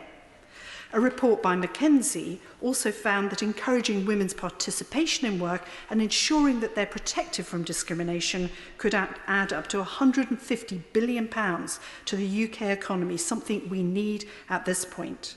And if the government are to reboot the economy, and my right honourable friend the Chancellor's plan for jobs is to work as he envisages, we need to use all of the talents this country has to its fullest and address the ongoing issues around productivity. I don't for 1 minute pretend this is easy, and it is likely that the reported levels of discrimination are the tip of the iceberg, and many honourable and right honourable members will have seen cases of women from their own constituencies in recent weeks, similar to a young woman I spoke to who had also been made redundant. Her ordeal began when her employers asked her how many weeks pregnant she was. She was furloughed in March for just 2 days, and then, just 3 hours before she was entitled to statutory maternity pay, she was made redundant. It was devastating. Now, I initially presented this bill in 2019 on the heels of the Department for Business, Energy and Industrial Strategies consultation, which looked at extending the existing protections to 6 months after maternity leave had ended. The current protections mean that if a woman is made redundant during her maternity leave, she must be offered any suitable alternative vacancies where one is available if her job is at risk of redundancy.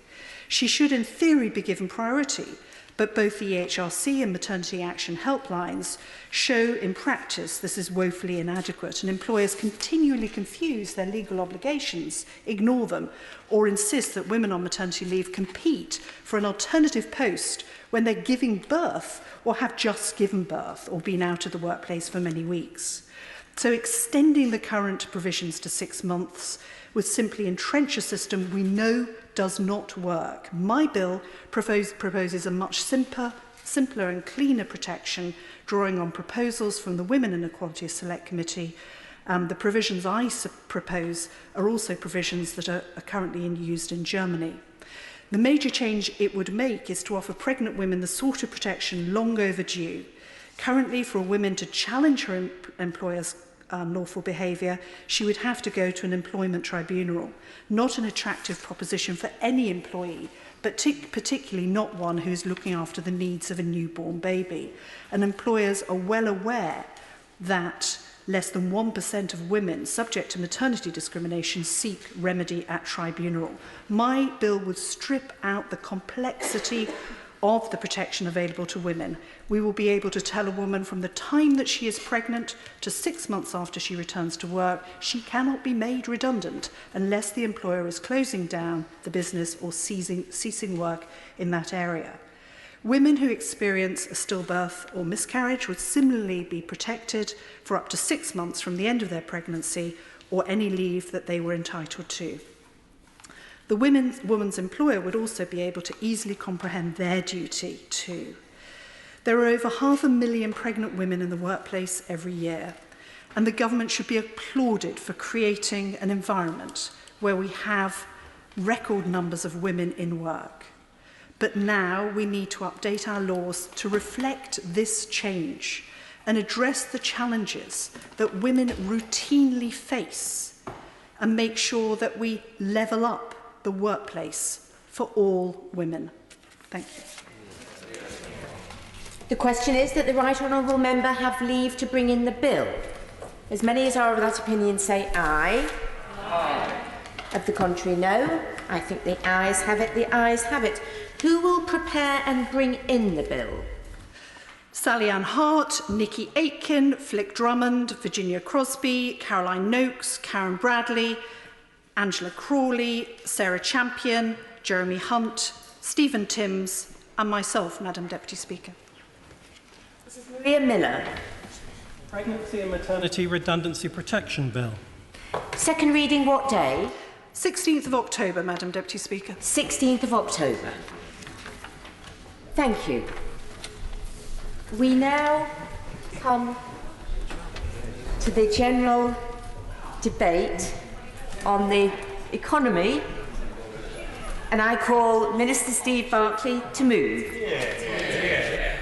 Thank you, Madam Deputy Speaker. It's a privilege to open this economic debate and to do so hot on the heels of a statement from the Chancellor, which places the government's plan for jobs at the heart of our recovery. The past few months have tested our economy in a way that few of us, if any, have experienced before. Never in our history has the government ordered businesses across the country to close for an extended period of time. And never has the government asked so many people to halt normal activity so completely. Shops closed, offices emptied, production lines juddered to a halt as millions worked from home.